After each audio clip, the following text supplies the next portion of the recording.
and welcome to episode 235 of FReality podcast. In a world of virtual unknowns, one wise witch rises to rule the world.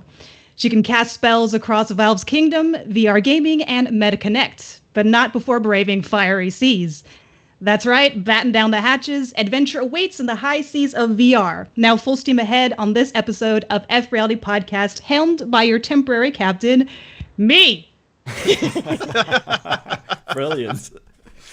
This be your guide, sailing treacherous waters to deliver the gems that you seek. SteamVR treasures, meta mysteries, and future games awards await only the bravest souls now boarding. There will be battles along the way, but have hope, for our ace crew comes to conquer the storms ahead. Their superpowers combined can illuminate even the foggiest horizons. First off, unfortunately, that scurvy dog Jose was locked in irons and thrown in the brig by a Royal Navy warship just days ago.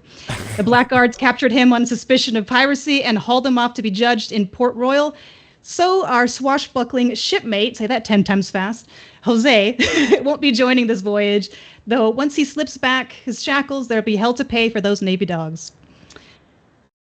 So next, we have swabbing the decks. We have the silliest swashbuckler this side, the seven seas. This here first mate be known for his goofy antics and his chicken tender obsessions. He sailed the waters to plunder Meta's treasures, dancing with lasers, and party crashing along the way. Now he returns with tales from the journey, including rumors of a mysterious Quest 3 map. For the first time ever, first up in our crew intros is Zim the Jester. Welcome back, Zim. Hey!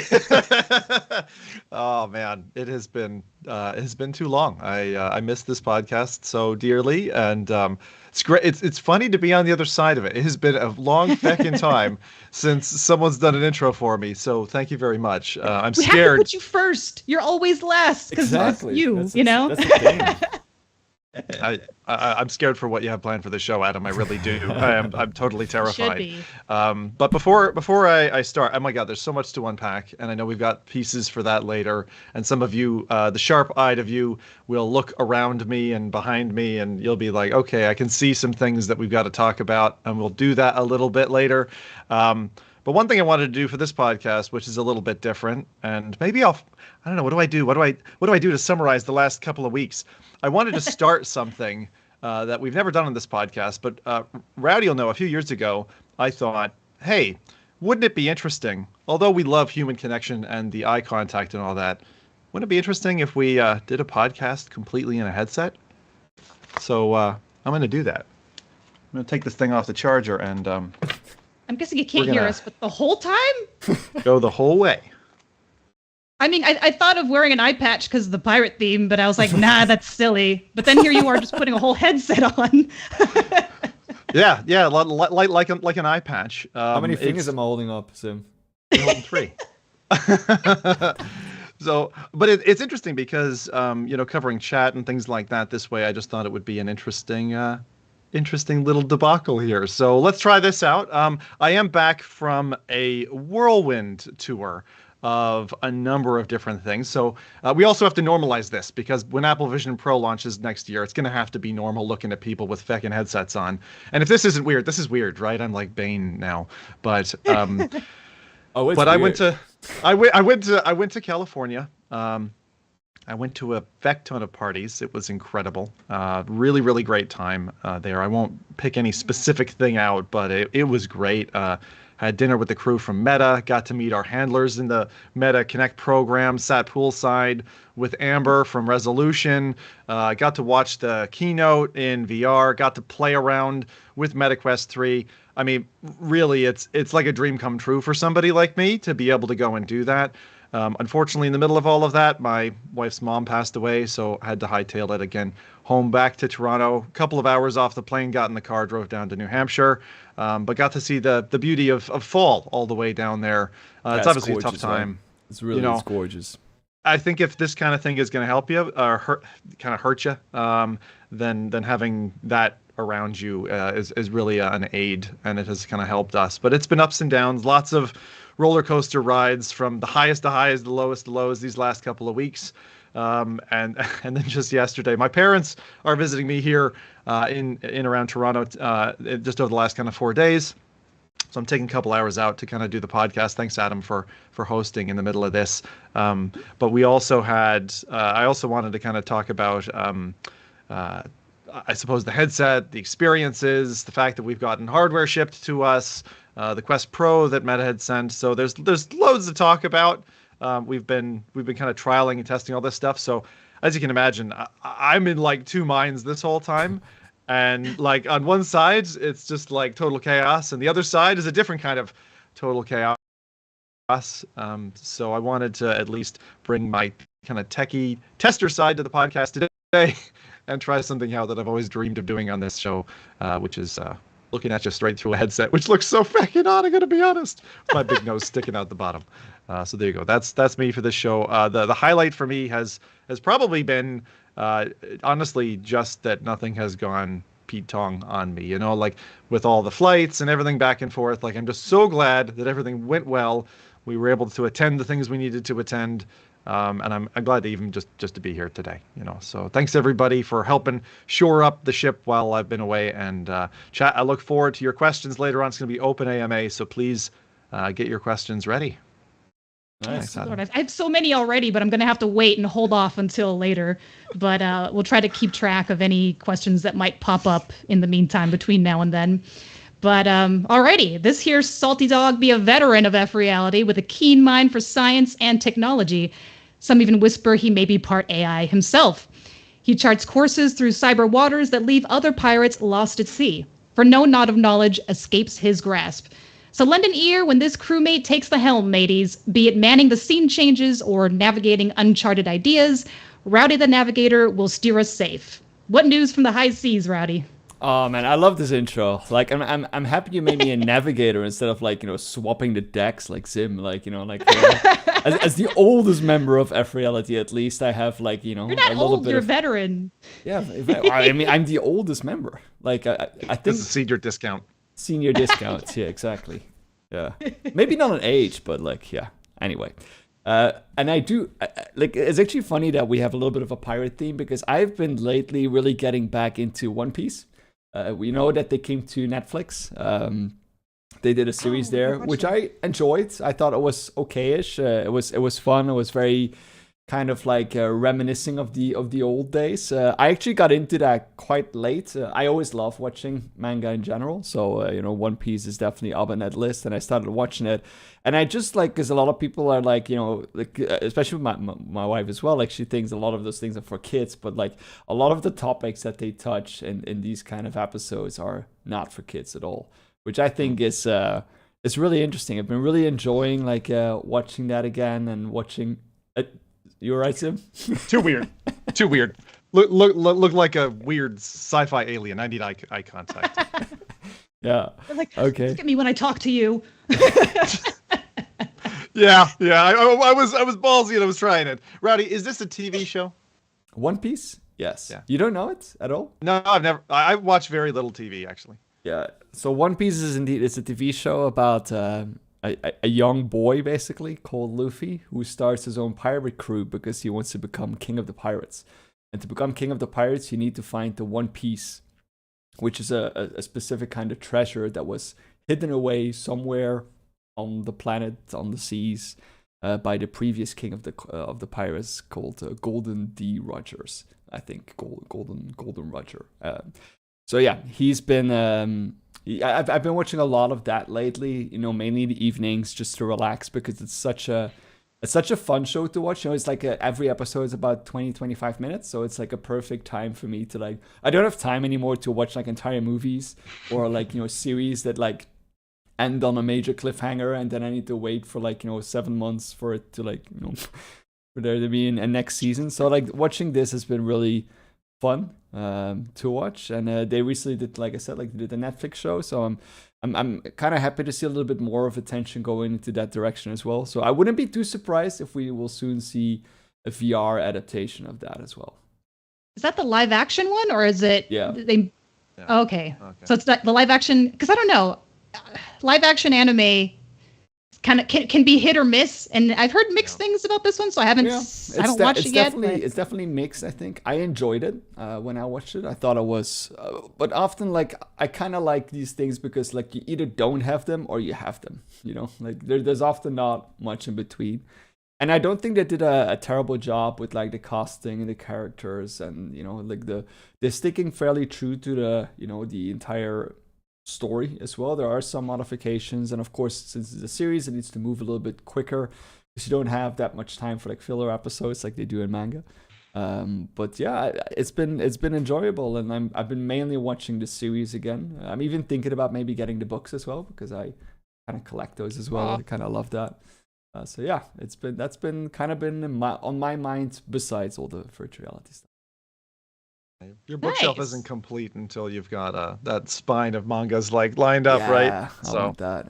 God, what's next is the waifu pillow like leaning against the bookshelf. Yeah. Oh, he's already got that. He's got that thanks to Mike. You know, I'm making AIs, right? You know, I'll make my manga AI weird kind of, yeah.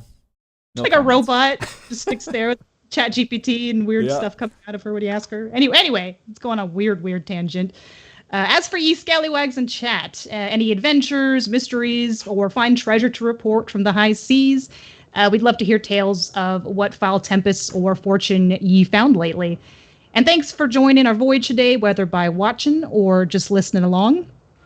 As far as my highlights, look, I know that we've done the pirate theme, but there is kind of a reason. I've been playing a demo for a game that's called Bootstrap Island, and it's a survival VR game. And I don't know, we know how much I love survival, and so we need more of it.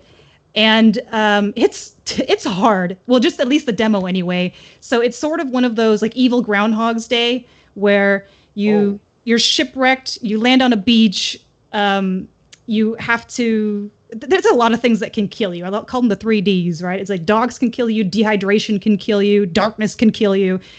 Anything can kill you. So darkness can kill you. How does darkness can kill you? You have to make I don't know how or why darkness kills you, but I found out that if you don't make a fire at night, and it's not the dogs that get to you first, because it'll tell you what killed you by the end of it. So I was killed by darkness. I don't know. I don't know the specifics. I didn't know that was a thing. Nighttime. This looks like De Leon, which was this indie game that landed a while back. It had like islands you could sail between, treasure and stuff. I saw this. It looks really cool. How did you find it? This one's just one island. And again, because the demo's a little limited, so far there's just like the only real threats so far are dogs, darkness, dehydration, starvation, the normal things. But it looks like they're also going to add like these weird giant bats. There's going to be like tribal people, so even more options and ways to die. Hooray! But anyway, besides all that, I sound like I'm complaining, but I actually really liked it. Normally I get frustrated when you have to sort of start all over after you've spent like 3 to 5 days alive barely. But it's sort of like New Game Plus, sort of like Cosmodread, where you sort of have knowledge of like, okay, this worked, this didn't work, so now I can be a little bit more efficient next time.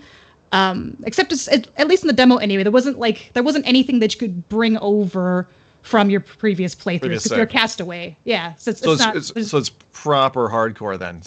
It's very roguelike hardcore. Yeah, so you die and you got to just start completely over. There are like chests that will be on the beach that you can find, and they're kind of random, so they'll be in different spots each time. Sometimes they may have a gun in it. Sometimes they'll have a torch. Those are the only things that I've found in the demo so far. But I do have a really chaotic sort of a Let's Play styled video that's coming out, I think in like, I don't know, an hour and a half or so if you want to watch me die many times. But I enjoyed it. I love survival games so much. So I'm happy to see that more developers are starting to make survival VR games. And I'm looking forward to seeing the other ways that I'll probably die in the future with the full game. Hooray. But they're also, so the demo's out now, but they're going to be part of Steam Next Fest, which starts, I believe, the 9th. Because they're one of the games that are going to be showcased during that. So something to look forward to for sure. Alrighty, before we move on to our next topics, I do want to thank today's sponsor, Dungeons of Eternity, for supporting the podcast. Dungeons of Eternity is a new cooperative hack and slash VR game focused on exploring endless randomly generated dungeons. You can team up with friends or venture solo through procedurally generated levels full of monsters, loot, traps, and puzzles. Combat is physics-based, so you can swing swords, fire bows, blast magic staffs, and more against the hordes of enemies. Level up your hero, discover epic weapons and unique perks, and customize your appearance. With 3 quest modes, 4 different dungeon biomes, and tons of content to unlock, Dungeons of Eternity offers a ton of replayable co-op or solo VR adventures. So if dungeon crawling action with friends sounds like a good time, be sure to check out Dungeons of Eternity on the Quest platform. And thanks again for their support of the podcast. And I think we had the wrong. That trailer is not. Yeah, that's definitely not the right trailer. I guess the new one up there, but I did. Zim wasn't here last time, but I actually mentioned in my highlight that I got to try Dungeons of Eternity with Tatiana or Disco VR and Genghis, and it was actually super fun. There's a ton of customization that you can do with this game. Like, first you start off as like a sad avatar, you're in rags and you're bloody, and for some reason you can customize your teeth. I don't know why, like various levels of decay in your teeth. Your teeth? Your teeth, yeah. I love that. That sounds really cool. So wait, you have to, it's kind of like a health stamina gameplay design, or it's more dungeon. You have to manage?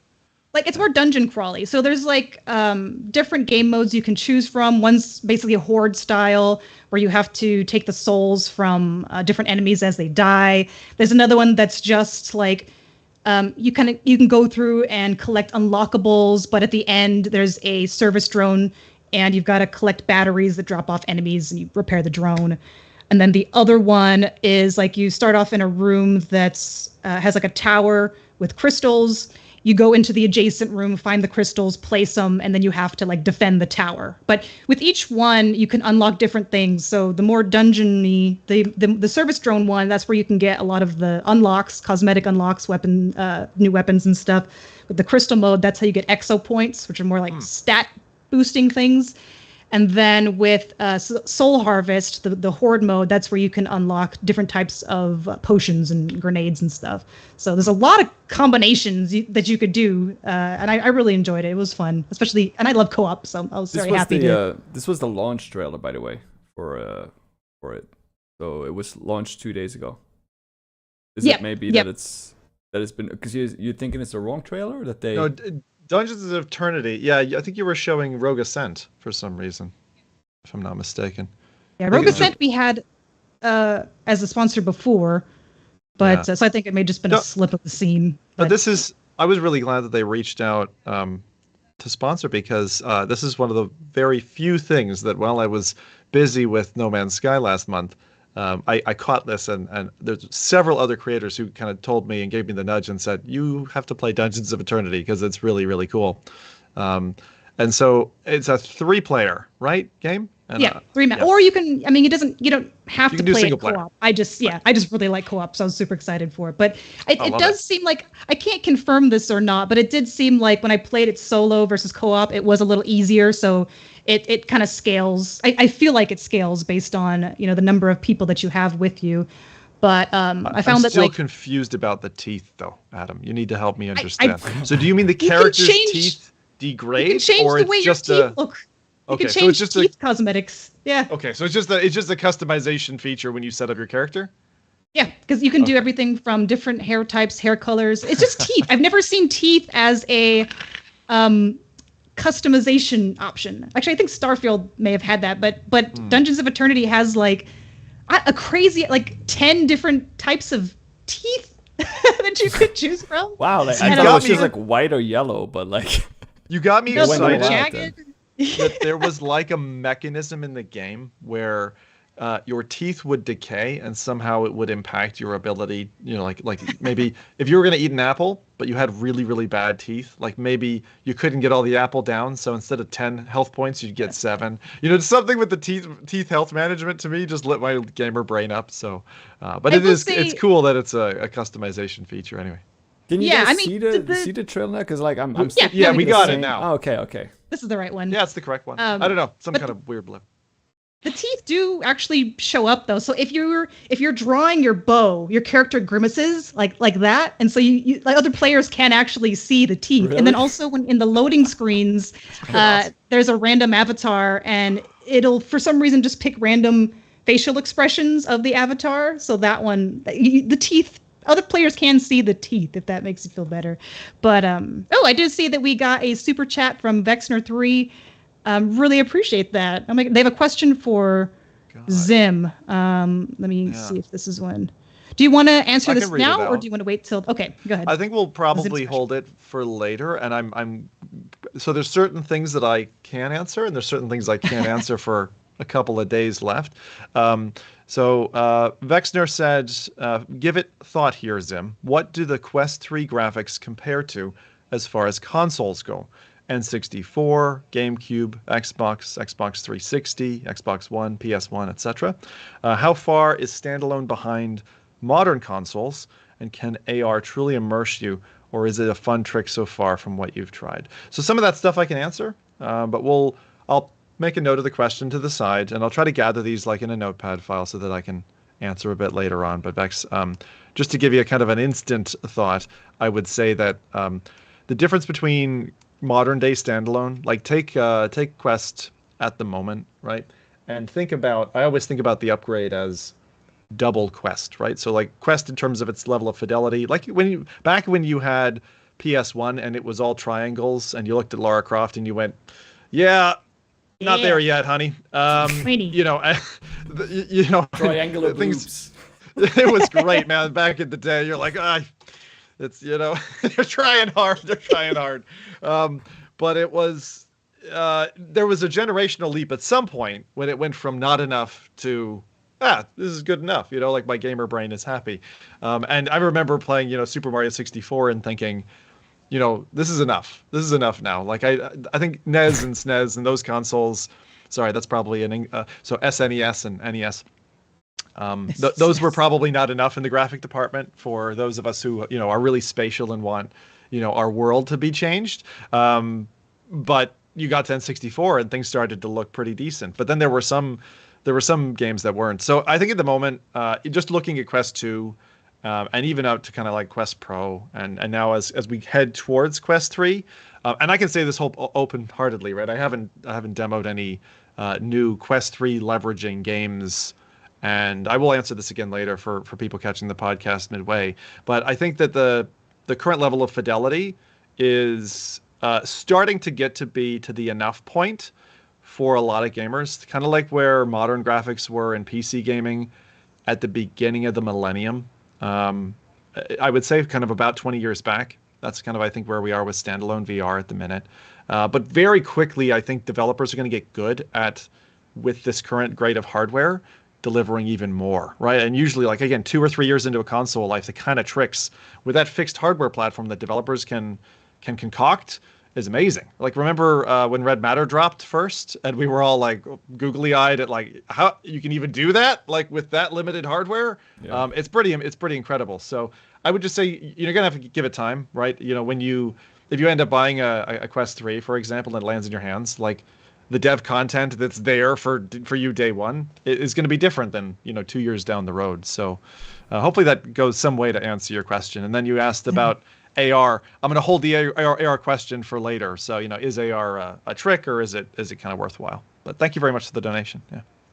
Ooh, okay, I can't wait. So we'll get started with the newsreel, because I know that MetaConnect, that whole section is going to be a big old chonker. But first up, for the newsreel, this one I was kind of excited about. And I'm a little bummed out that Jose's not here for this one, because I wanted to hear his opinions on it, but that's okay. We'll get him later. Last week, Valve released a major update for SteamVR, launching 2.0.1 for the public launch beta. This overhaul aims to bring many of the new features we've seen added to the Steam platform and Steam Deck into VR. The beta includes a redesigned UI with integrated Steam chat and voice chat, an improved store tailored for VR, and support for new keyboard languages and themes. Valve described it as just the first step towards their goal of convergence between Steam and SteamVR. So while still early and focused on gathering feedback, this beta hints at how Valve plans to evolve SteamVR as a more social and seamless extension of its broader gaming ecosystem. It shows their commitment to steadily improving the underlying platform. So my question for you is, what stands out about this SteamVR beta, and how do you think it affects everyone who's kind of high on the Valve copium of Deckard? Yeah. Or have you seen it yet? Have you tried it yet? No, not yet. Didn't get a chance. Honestly, I feel too. I don't know how you feel, Adam, but I feel too divided right now. Like, there's too many things that are really, really good, and I know flat gamers are feeling that way because there's been a ton of really great, heavy-hitting games out, and you've been doing a good job dancing with those as well, in addition to the content creation in VR, right? But like, at the moment, I'm so split in terms of not just what's happening in IRL for me, but like everything else is like, I'm so segmented. So I just feel glad to be able to get to touch a few things, but I've kind of given up on trying to keep up with everything because I don't think it's humanly possible for me at the minute. What is this gonna do? What is this gonna change? Do you think? I'm kind of curious of your opinion on it. We don't know yet, but I've seen mixed thoughts on, there's also some people that are Team Deckard on like, oh, this is a for sure, meaning that Deckard's coming, and others are like, well, maybe it's just going to be a second Steam Deck. It's going to be like Steam Deck 2 or whatever, and they're just sort of paving the way for that to appear. So I don't know. It's hard to say. As much as I would like to be on Team Deckard, I can imagine a second version or like a Steam Deck Pro coming before we see something like Deckard, which, don't get mad at me. I don't know. I can't predict the future, but if I could make an educated guess, that would be what it is. Yeah. The interesting part I find about this, and like, it's been a while since I've actually gone into SteamVR, but they have the layout that they have, I really like. I think it's a very straight to the point kind of layout that they have. And you talking store, Rowdy? Or where you talking? Just if I look at wait, I'll show the image again. You mean like the UX of the UX of it? I like how it looks, because it reminds me of Ubuntu actually, because you have your main bar on the left side where you have like your home, library, store, friends and chat, media, and that kind of hides and pops open because they show that in the image below, right? So you see that, how that like pops open. I kind of like that because it's a very, like, Ubuntu has always done that with that minimalistic design, and then you have you have your taskbar on the top usually.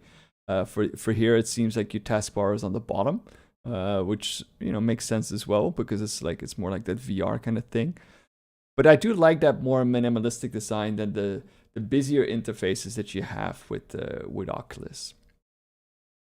I will say, I still do play a lot of flat screen because I'm obsessed with Baldur's Gate and Starfield and all of the things lately. There's been an update to the SteamVR overlay too. I don't know when it happened, but sort of recently. But it has a very similar style to this, so I guess it's kind of nice to see the flat and the VR versions looking kind of similar. Although, man, I've been really annoyed with the flat one because I've opened it up accidentally and then I can't close my friends list. So I think I can't speak too much on the VR version, but the flat one has been kind of ticking me off a little bit. Oh yeah.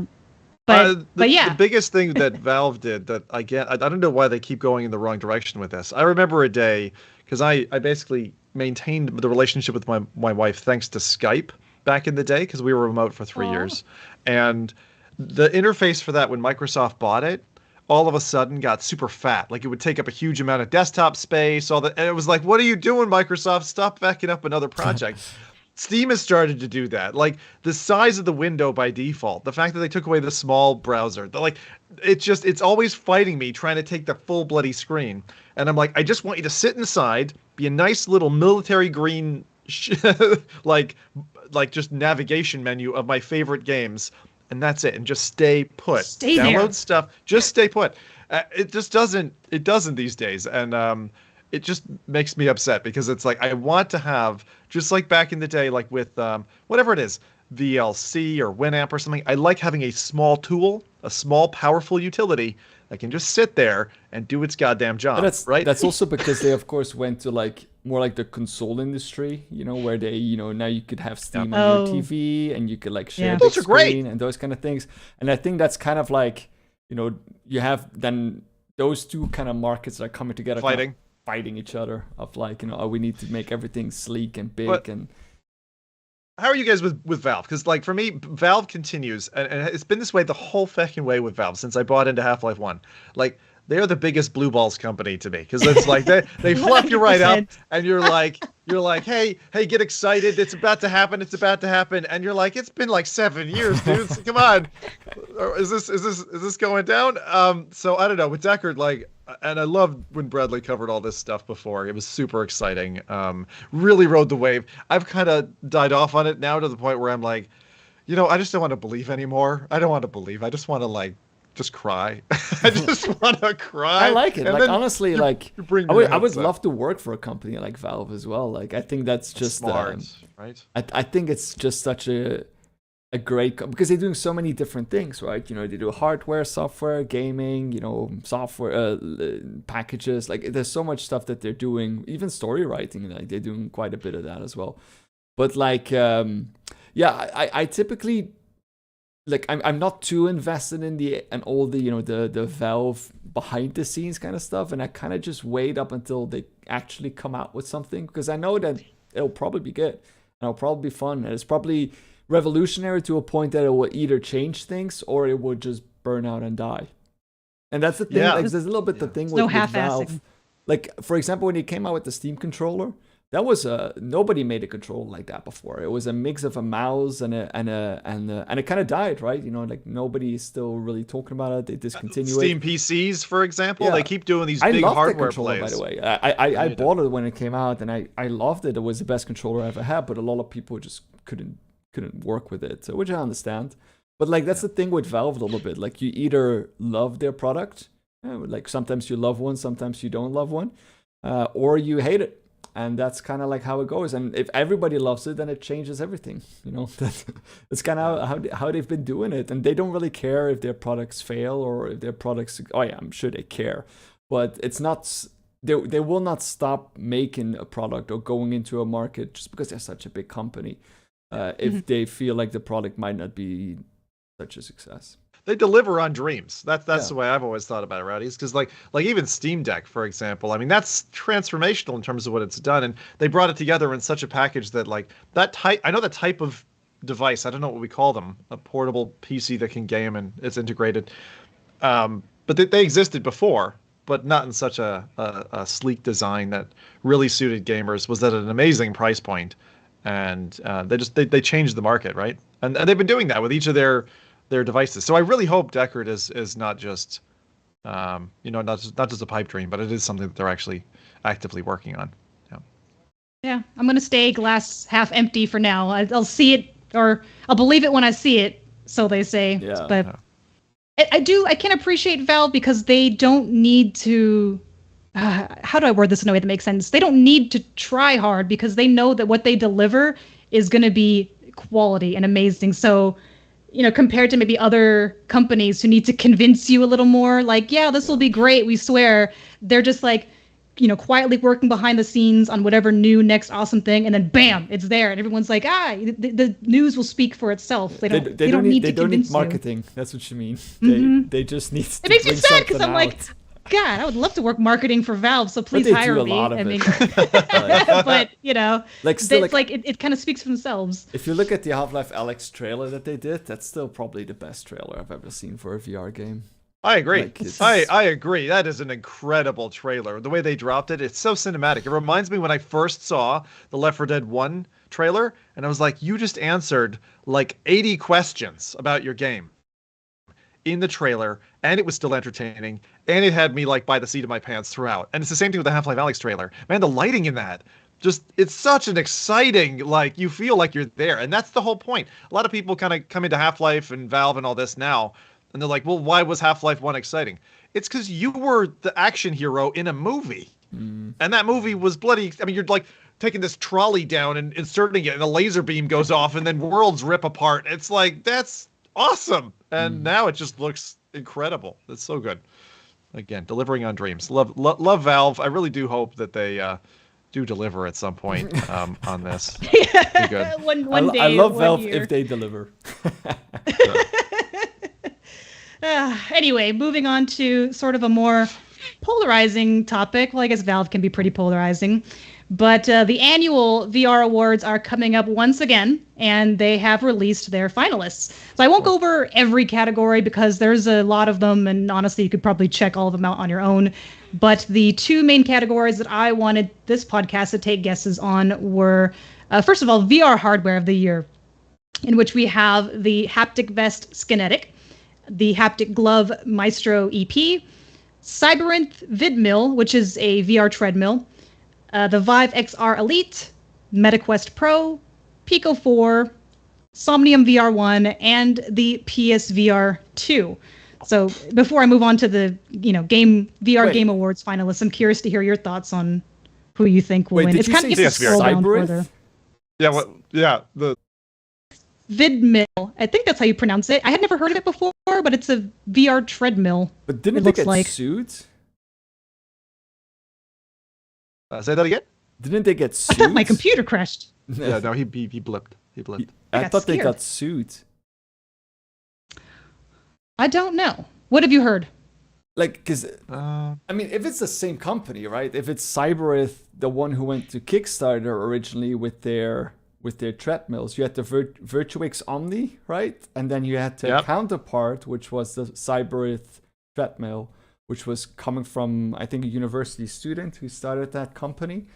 And I think that I mean I don't remember the entire story, but I know that they didn't manage to deliver on the Kickstarter after it succeeded, and that caused a lot of things. A lot of like people didn't get their orders, and then all of a sudden they wanted refunds. But then the company was kind of like, I mean I don't exactly know what it is, but I know that they went more to like a different kind of approach on developing for businesses, and then they started making new treadmills instead of the ones that they were promised with Kickstarter. I don't know the Technically, entire so story, but it's when I went to kinda- their website, so on the VR awards, it said like video production treadmill or something. But when you go on their website, because I hadn't heard of this company before, it's pretty much a VR treadmill is what it looks like.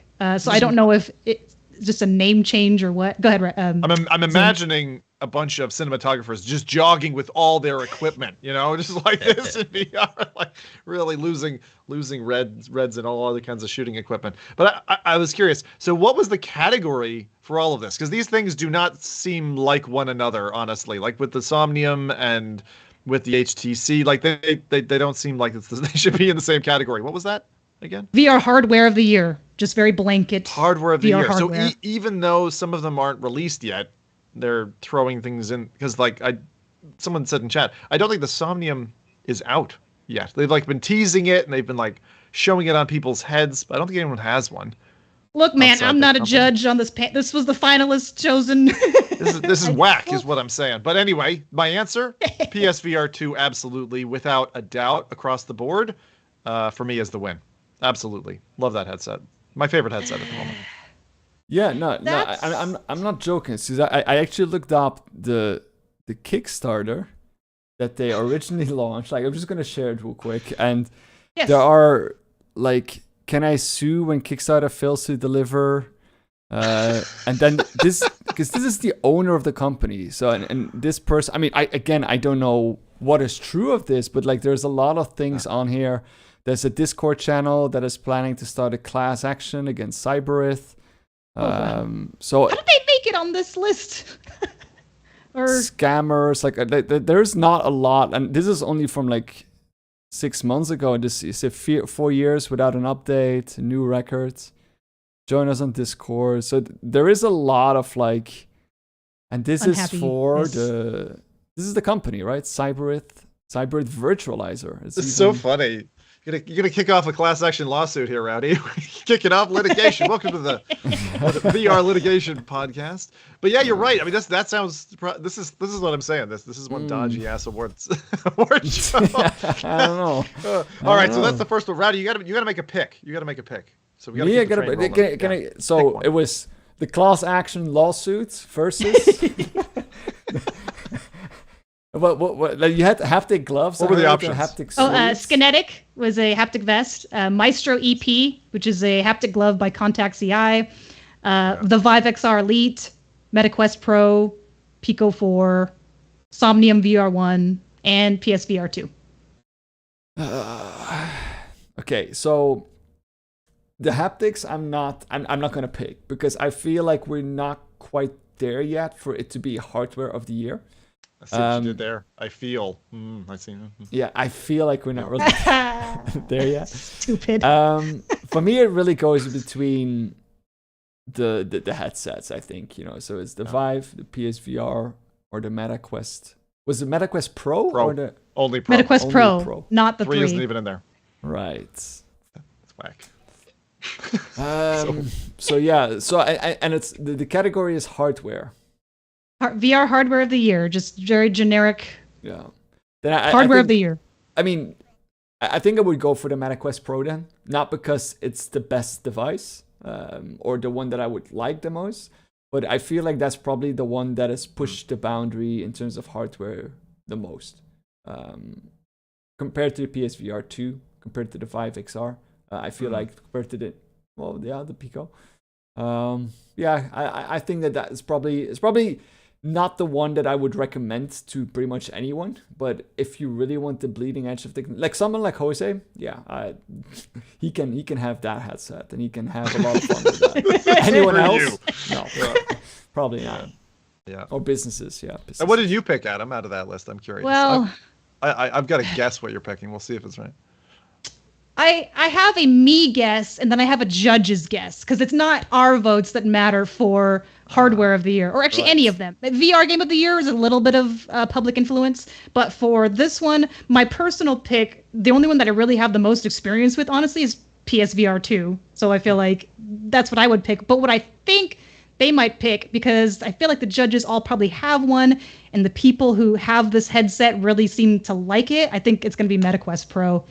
Like, it just seems like a judgy pick, because I feel like if this were, again, a public pick, most people probably haven't had the experience, but since it's a panel of people who are deeply in VR, people who probably got MetaQuest Pros or have made games, mixed reality stuff with it, I think it's going to be MetaQuest Pro is my guess. I don't think it's going to be any of the peripherals either. How much that happens when you have panels of judges making selections, right? It's like the proximity that I've tried this. That's why I think, again, if you're doing like an award show, you need to have minimum standards that are tested, and that your judges have an adequate amount of testing time with each of the subcomponents. Take Riverdance, for example. They checked to make sure that we had early access, 6 weeks in advance to the full smorgasbord of titles, and they were kind of checking in with us to make sure that we'd played all the different games and stuff. And I think that's really important, because you can't judge something you've not tried and you just have an idea about it. Things change when you actually put your hands, eyes, or feet in them. So there you go. That is true. Okay, so now, actually, this might help, Rowdy, if you put up either the image or the chart, just because there are a lot of titles on this one. I don't know if we're going to be able to memorize it all, but for VR Game Awards of the year, I'm curious to see which ones you guys think will win this one. And I will say, try to find it here. Huh? No worries. I will say, before I list off the name of the games, take this into consideration, is that a public vote will make up 10% of the final score, and the judges' panel decision will make up to 90%. So not a lot of public opinion, but Bodie it's there. Face. Come on, 50%, at least 50%. We got. All right, what do we got? What do we got? The titles we have for this one are Ghosts of Tabor, Light Brigade, Peaky Blinders, Dyschronia, Call of the Sea VR, Among Us VR, Before Your Eyes, Walking Dead Chapter 2, Horizon Call of the Mountain, No More Rainbows, Barbaria, and Propagation Paradise Hotel. So I know that was a lot, so I might have to... You need me to repeat any, I can. No, can I give you mine? Go ahead. I don't even like the game right now, but I'm going to say Tabor. I think Tabor's made the biggest splash. I think it's moving in the right direction. While I was out in California, I actually got to meet and talk to the guys behind it, and I think their vision is right. it's funny that I'm voting for one that I particularly, at the moment, I have a distaste for the game because of how complex it is to get into it.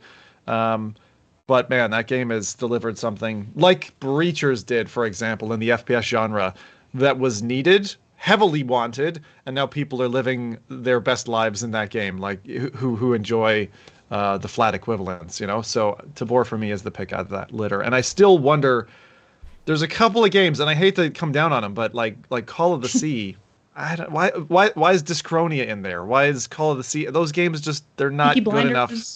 They're not good enough to be on this short list, in my opinion. And again, that's yeah. A just lot of being people tough. mentioned like Vertigo too. There's some Yeah, other where the titles fuck is that. Vertigo? Yeah, there's just some. Anyway, these are. We won't debate the list forever. But anyway, like for me, it's pretty much the same thing. I even though I haven't played it, it's not my style of game. I think it's going to be Ghost of Tabor, for sure. It has to be. Like, it always has to be. Like Walking Dead, Saints and Sinners, Chapter 2. Good God, such a long name, but that out of all of them was kind of my favorites. Again, amongst these listed, but I feel like it's going to be Ghost of Tabor. I have a feeling. Yeah. What about you, Rowdy? I think it makes the most sense. It's the most sensible pick from that list, I think. They're missing out on What the Bat. That's also another. Don't even start. You're like naughty. What the bat? Yeah.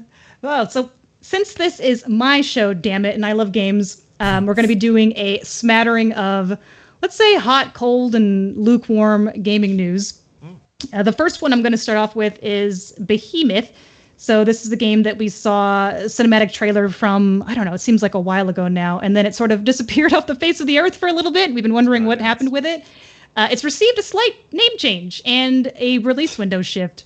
So the developer is the same developer behind Walking Dead, Saints and Sinners, Skydance. So the game is officially renamed to Skydance's Behemoth. And the name change, I guess, is to distinguish it from other projects with the same name. Maybe, I don't know if there was some legal that got involved there, and that's why they needed to change it. There's no way as a product designer or whatever, you're going to like have your game name and then all of a sudden change it, tagging on your name. Do you think it was a mobile game? Like Behemoth could sound like a mobile game. You know what I mean? Wasn't there a Behemoth film?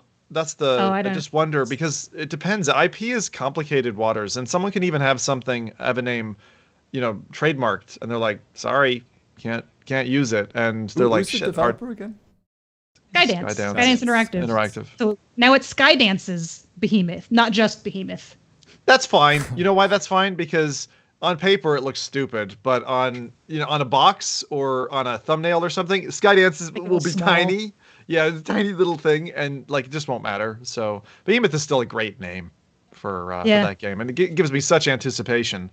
But yeah, it's such a weird name change though. Like, why is it then Skydance's Behemoth? Like, well, because they probably got like a cease and desist or something. It is a very generic name. I mean, it's a cool name, but it could be used by literally anything, any movie, any other game. I feel like we probably have seen it somewhere before, and I just can't place it. I still don't like why. It's like Skyrim would all of a sudden be called. How is Bethesda's? Bethesda. Yeah, but Skyrim's a uniquer name. Like, there's no other. If they come out with a new, I don't know. I find it. I would just come up with a new name then. No, not like just put. Would just make it like Stain's Behemoth. Doesn't make any sense. Okay, so what's weird is, along with the new name, they've also confirmed that Behemoth is now targeting a late 2024 release, pushed back from its original 2023 timeframe. So with that in mind, at first, my first thought would have been like, maybe they're too far in development to change the name. Yeah. But if they're pushing it back, maybe it could have been an option. But I don't know. I'm sure there's a lot going on behind the scenes. I need to recall a story from one of my favorite all-time VR games, which is From Other Suns, which I thought was a great name. But talking to the devs, they're like, yeah, we had a similar battle, and we got pushed off for a little sci-fi app that was on the, Oculus Home Store. It used to be called, same acronym, FOS, right? was Fistful of Stars, which makes it sound like an old Westerner. Perfectly fits the game. It's a gorgeous name. But they had to pivot, right? And so even some of the project files, like when the game loads or whatever, you'll see references back to the old name. But that's another similar one. Like what Rowdy is saying, I think that where we are in the world today with the legal landscape as it is just dumb. It's just dumb. No one would confuse Behemoth, the VR game, with anything else. They should have been allowed to use it. I'm upset on behalf of Skydance. And that's it. Like, they've done what they had to do. It kind of has a cinematic, I think, or a cinematography kind of imbued trait because they're saying Skydance's Behemoth. Like, it's almost got that presentation layer. So I don't mind. The name change is fine. The delay is also totally fine. The last thing we want is an absolutely awesome trailer, like this game's going to be so badass, and then we have a whale jumping in an MR like to a sad trumpet. No one wants that. None of us want that. Take 2 years, 3 years, whatever you need. Bring the game that you showed off, that you dreamed. Pour your millions into it. Agreed. Because developing any VR game these days takes more than $1 million, and this one is definitely going to be multi-million in terms of its cost. We don't want another VR Halo, right? Remember that one? That was. God, there's been some real bad apples, haven't there? Oof. Yeah. But yeah, so lukewarm news in that, we haven't really seen much from Behemoth to be too disappointed quite yet. Obviously, we would have liked it sooner, but again, I kind of agree with Zim. Take your time, make it awesome. Unfortunate about the whole minefield and name change thing, but it is what it is. All right, so next up, we're getting warmer, at least. There's one game slated to release this year. Ubisoft recently dropped a new gameplay trailer for Assassin's Creed Nexus VR. Along with the new footage, it's been confirmed that it will launch November 16th for Quest 2, Quest 3, and Pro, all the quests. And then actually through this trailer, we also get more information about the game. So you'll be able to inhabit... Not all the quests. Sorry, I didn't mean to shoot an arrow through your heart there, Zim. I was coveting a Quest 1, which I feel like has been cut in half with a chainsaw, but we'll come to that later. Pretty much. Oh, no. Assassin's Creed, back to that. So anyway, through this trailer, we kind of learn a bit more information about the game. So you'll be able to inhabit 3 assassins from the regular flat screen series. You get to be Ezio from the Renaissance era, Cassandra from ancient Greece, and Connor from the American Revolution. So the storyline sort of intertwines their adventures as you uncover, more schemes from Abstergo, which is the villainous corporation, Templar corporation behind it all. I don't think that's a spoiler. Because I'm not very, very close to Assassin's Creed. Are any of those female characters? Or are they all 3 dudes? Cassandra was, right? Yeah, it's the one from Odyssey. It's the one where you can choose whether you go male or female there, right? Oh, that's cool. Ezio was like the very, very first one. No. So that'll be interesting, Altair right? Was the very first one. Altair was the first. Ezio was the second one, then, right? Was the second one. Yeah. I kind of half heard Ariel, and I was like, oh, it'd be so cool to be a mermaid in an Assassin's Creed game. That's what you got out of this. Yeah. Anyway, it feels weird though, because I feel like all of those stories are a little bit done, right? The Ezio timeline has been done for quite a while since they kind of milked it out even. And then the Cassandra one, I mean, I haven't really finished Odyssey, so I don't really know, but I don't feel like it had potential, because the game was already so big, the story was already so wide, really to go beyond that. And the same with Connor, that story was also kind of done and over. And even the Abstergo story, that is still something that comes from Altair and Ezio. I thought that was so interesting.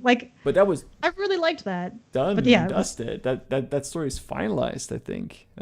I mean, maybe I'm wrong. It's been a while, but what is it? Who is naming these characters? Every time you say it, I'm like, I can't even remember that 2 seconds later. But I love those really games. Unique. They're really stuck by with me. Yeah. But would you prefer more of a sideline, kind of like what Call of the Mountain did, where they're like, here's the main character. You're not going to play as the main character. You're going to play as a side person. Would you prefer that?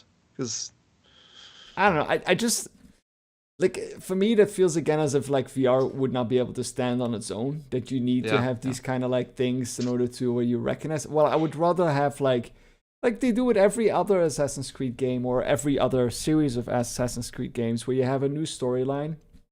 You know, the techniques are there, the you know, it's open world, and it's very cool. Just you have new game mechanics. It feels like you're in an alive world. You don't. Why does it need to be with Ezio? Why does it need to be with? So fresher, you mean? Like they're not confident in making a whole new, not an IP, but like a new character. But that's what worries me with it. Like if you're not confident enough in the gameplay that they need to put like things like Ezio and like things in there, that feels to me like they're trying to pull people who really liked Ezio, really like the story, and try to convince them then to try it out, while the game itself is not maybe strong enough to stand. Again, this is speculation. I don't know. Like I hope, because I'm a huge Assassin's Creed fan. I even downloaded I downloaded Odyssey again because I was like, I still want to kind of finish it, like before I get into. So like trust me, like I love Assassin's Creed, but I don't feel like it doesn't install confidence in me that they're bringing back old characters, like in order to make it maybe more appealing.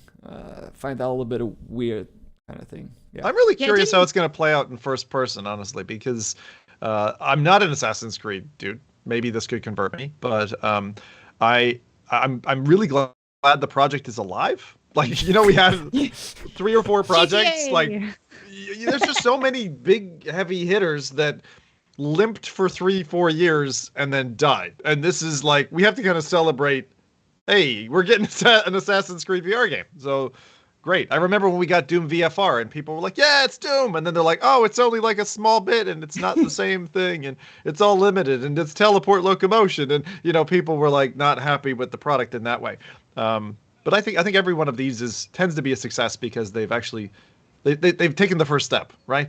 And I'm like Rowdy in that I kind of tend to like the AAA stuff to be done. Like, if you're going to do it, put yourself into it, like commit the development resources, do it full fat VR, bring in studio help if you need it, if you haven't done a VR game before, and invest in it in a way that makes people who are in flat want to come into VR. Like, don't do a holiday tour of the island. Like, you want the full thing, right? Give us a full sandwich. Like what made me, or what I thought that made Assassin's Creed was locations, that you feel like you're a part of history, even though like history is a little bit, twisted and turned. You still meet characters from history, which I think is really cool. You get to visit places and buildings that you recognize if you've ever been to Europe or for a certain part in the US as well.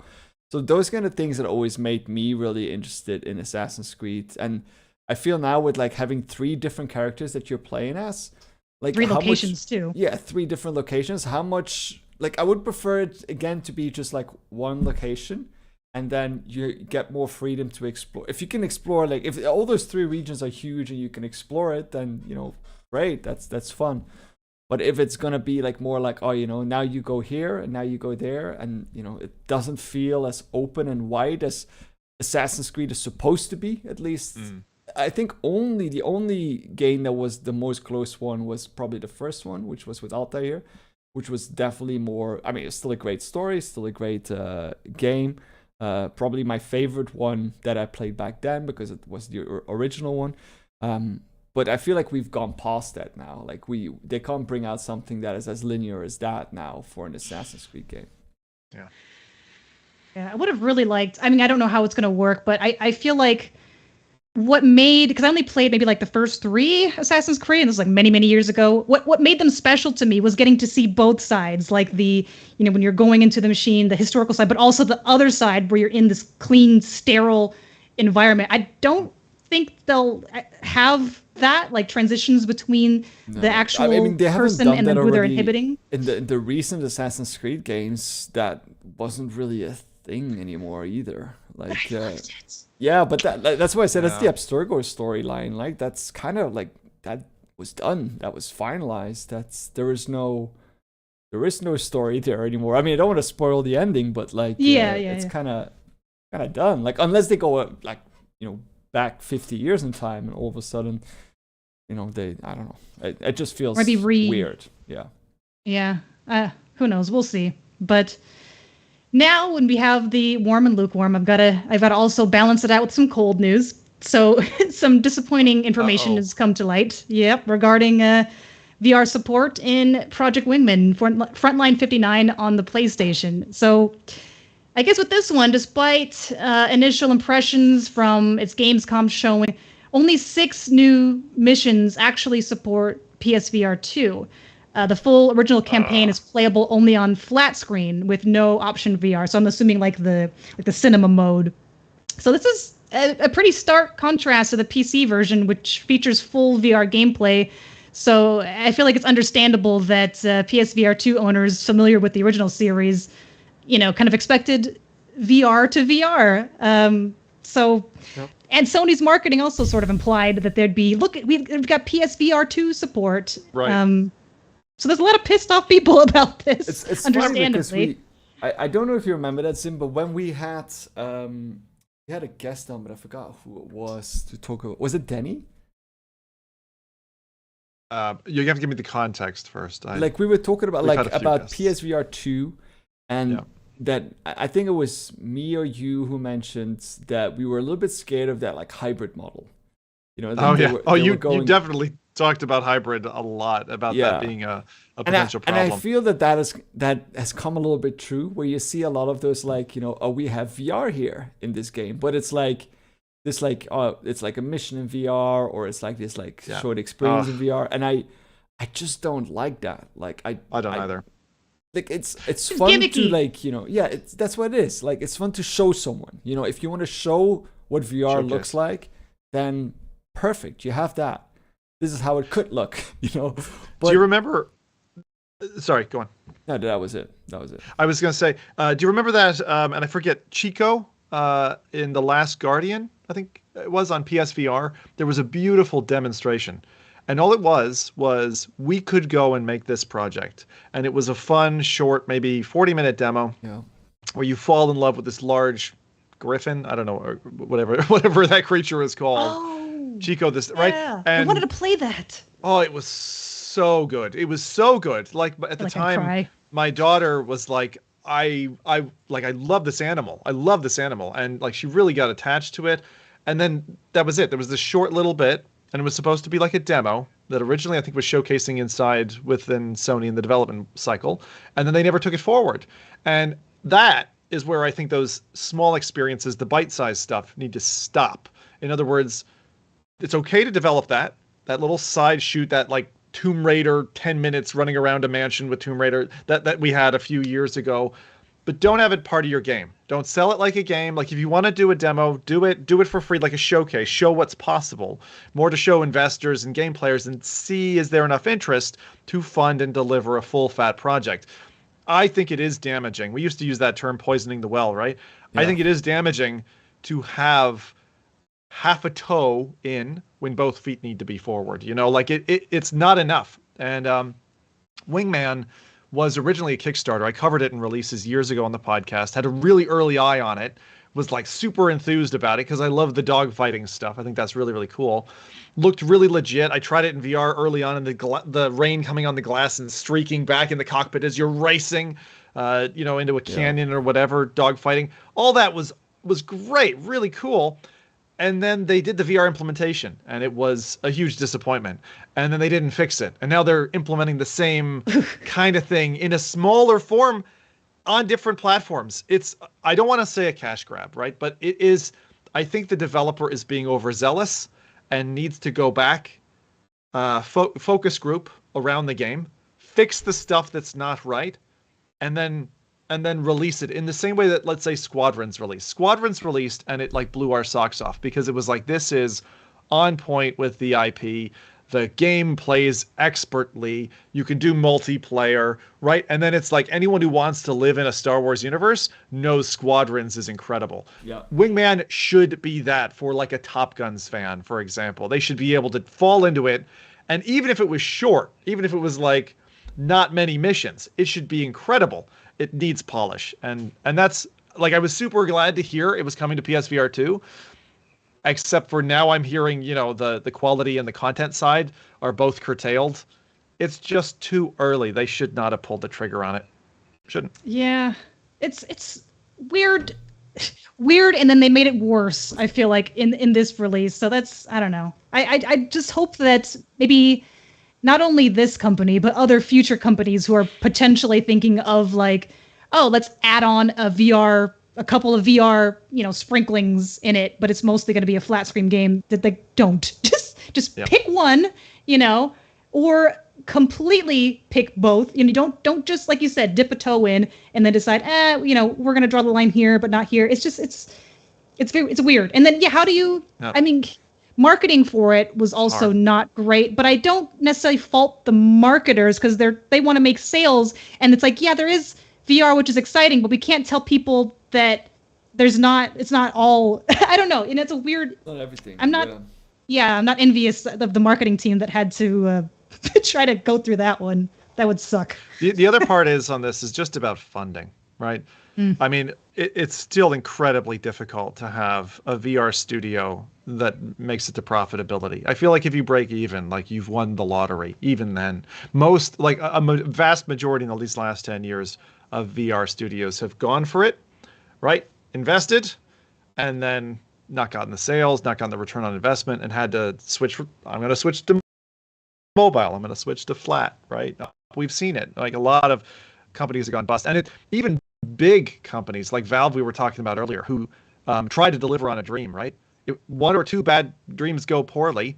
Again, I hate to call them out, but First Contact Entertainment, right? With Firewall and Solaris, like, I would be surprised if we still have them around as a company 3 years from now, given they've had a couple of big kind of fallover points. And some people love the new Firewall, and I'm glad you enjoy it.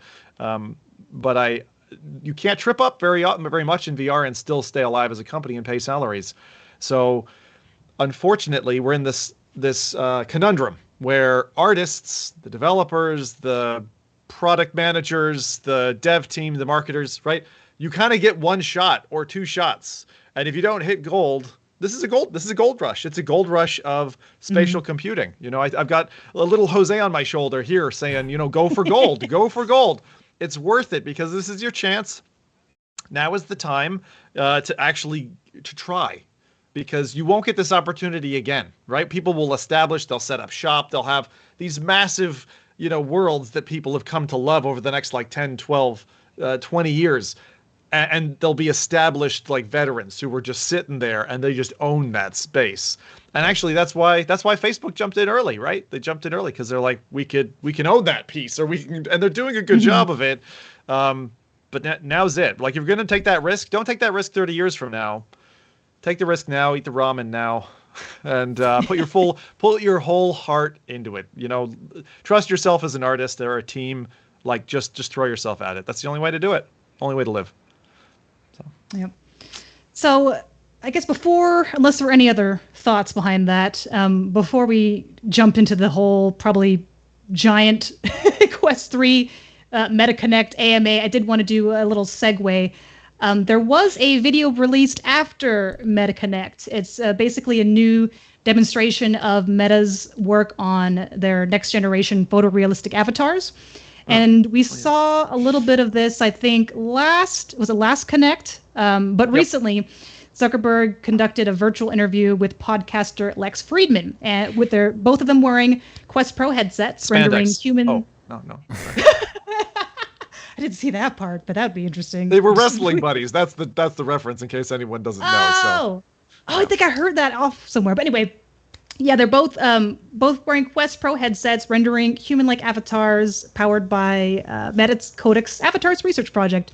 So basically, Kodak avatars, they use specialized capture rigs and machine learning to generate incredibly realistic, real-time digital humans. I guess they went through a multi-hour scanning process, but it was mentioned in the podcast that Zukerberg hopes eventually you could just take something like your phone and be able to just do a couple different scans of your face and be able to do this. So multi-hour. He mentioned that they're not multi-hour. This was their personal process for this interview was multi-hour, but he said it's definitely not ready for consumers yet. But in the far future, he's hoping it will just be something like a phone that you wave in front of your face or whatever to scan it to be able to work with this. Or an Apple Vision Pro. Sorry. But yeah, throughout the podcast, Friedman expressed shock on how it seemed like he was genuinely sitting across from Zukerberg, thanks to the kind of uncanny eye and facial movements. So right? We'll see. Yeah, we'll see. It's exciting to see how. I still am not sure about the appeal, because I have two camps, right? I've got I guess people like doing business meetings in VR, but then there's also the like VR chat or just gaming enthusiast side, where it's like, do we actually want to be ourselves in VR? Or because like usually character creations, I'll make a version of me, but it's a way better, buffer, like prettier, like. I don't know if I would want to be with horrible teeth. Horrible teeth. Yeah. But so I don't know. It was an interesting interview. It's gonna be I do. It's gonna be like they did on Zoom, or they have on FaceTime, whatever it is, like those beautify features. Oh yeah. Filters and stuff. Yeah. Enhance me. Yeah. Yeah. So it's you're definitely gonna see an enhance, but that's happening nowadays as well. Like if you look at a person's Instagram. Like there's so much Photoshop going on Adam. There. Like Adam, I don't want to call anyone out, but no, I'm joking. But like you know what I mean. Like people when they take pictures of themselves, you make yourself, you straighten your shoulders, you suck in your stomach. You already do that in real life as well, and you do that on social media.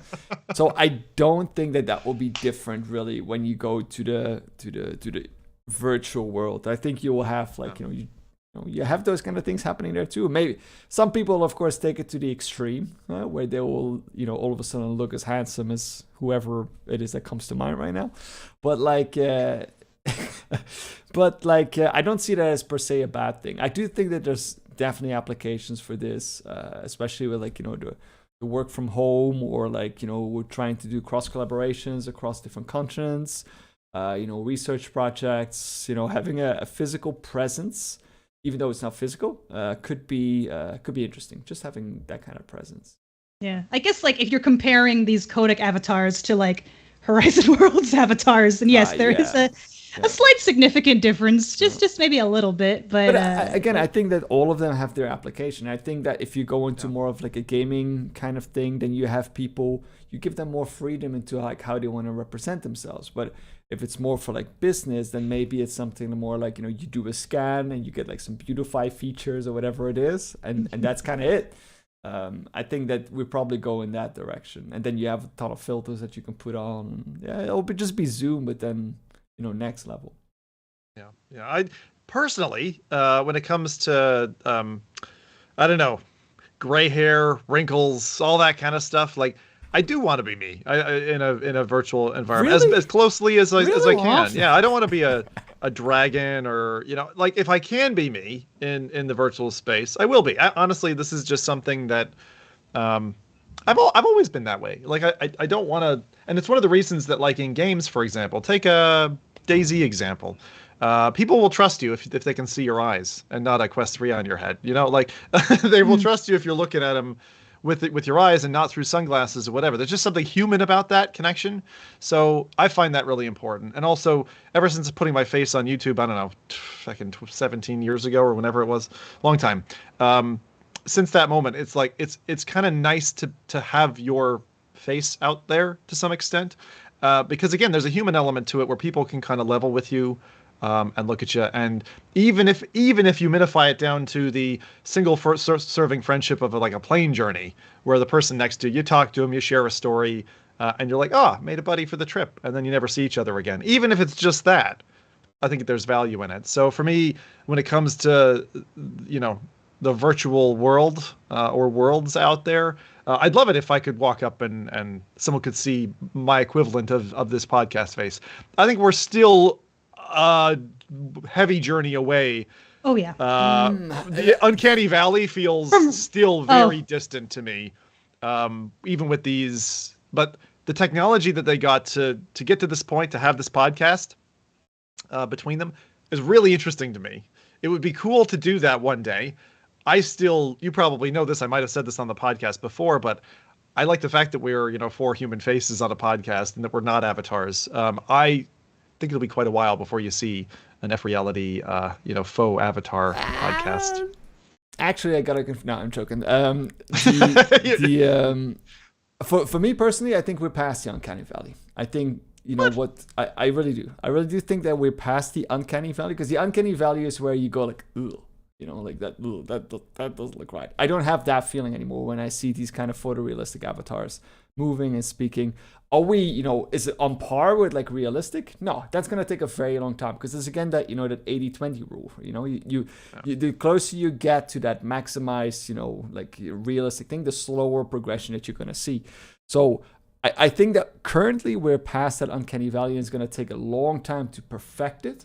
But I do see the applications of this being implemented in the next coming years. Yeah, for sure. What I think helps, though, is not just the fact that they are like photorealistic, but you have to factor in the animations, too. Because you could have a photorealistic avatar, but if the mouth's moving and it's like one eye's blinking and the other's not, then that's also weird. They did a good job of like combining both, the way that they look with the movements, which I think is important. Looking at you, VR chat, and all the VR chat users for the last like half a decade. And in real time.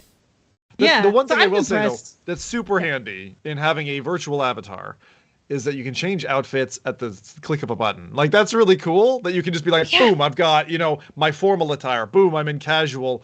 And that's been really handy whenever I've been traversing, like, virtual spaces. That's really cool. I look forward to that. I was going to say I could just be here in my pajamas with no makeup on. My avatar's got makeup. I will never have to wear makeup for any of these podcasts ever again. That would be amazing.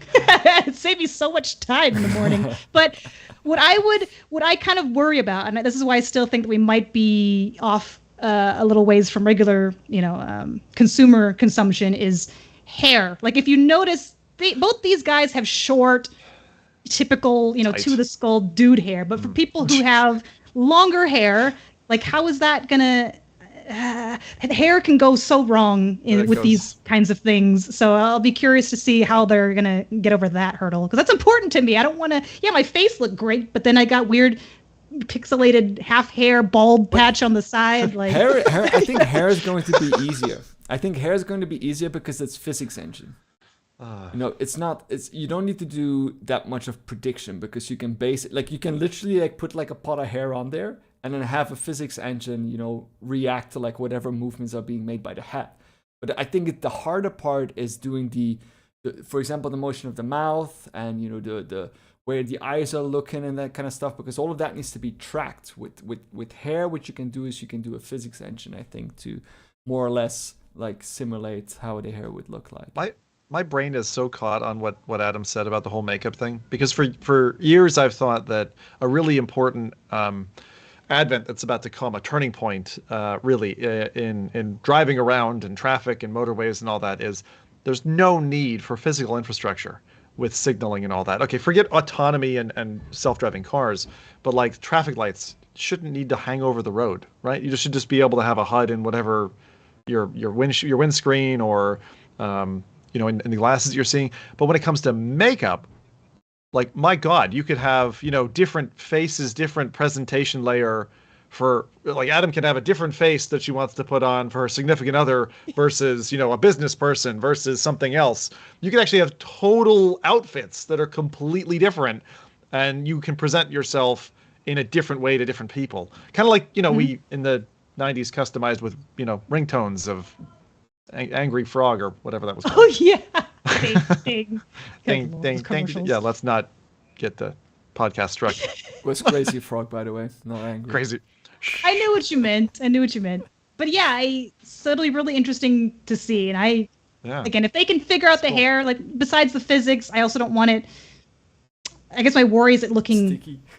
Flat, not sticky, but just like flat. Like, I don't know. I've had bad experiences when I've done the captures with the phone. Like, everything else looks all right, but then it comes to the hair and it's like, I don't know who that person is. But anyway, moving on. I find it funny that she's saying this on not a real hair day for Adam. But anyway, I'm just... Wait, what are you implying? Well, no, it's great. Anyway, maybe we'll just skip Zim's segment. No, I'm just kidding. I had backups, but MetaConnect 2023. We got a glimpse into a lot of what's going on behind Meta's ambitions for the metaverse, which they still seem to be going on with.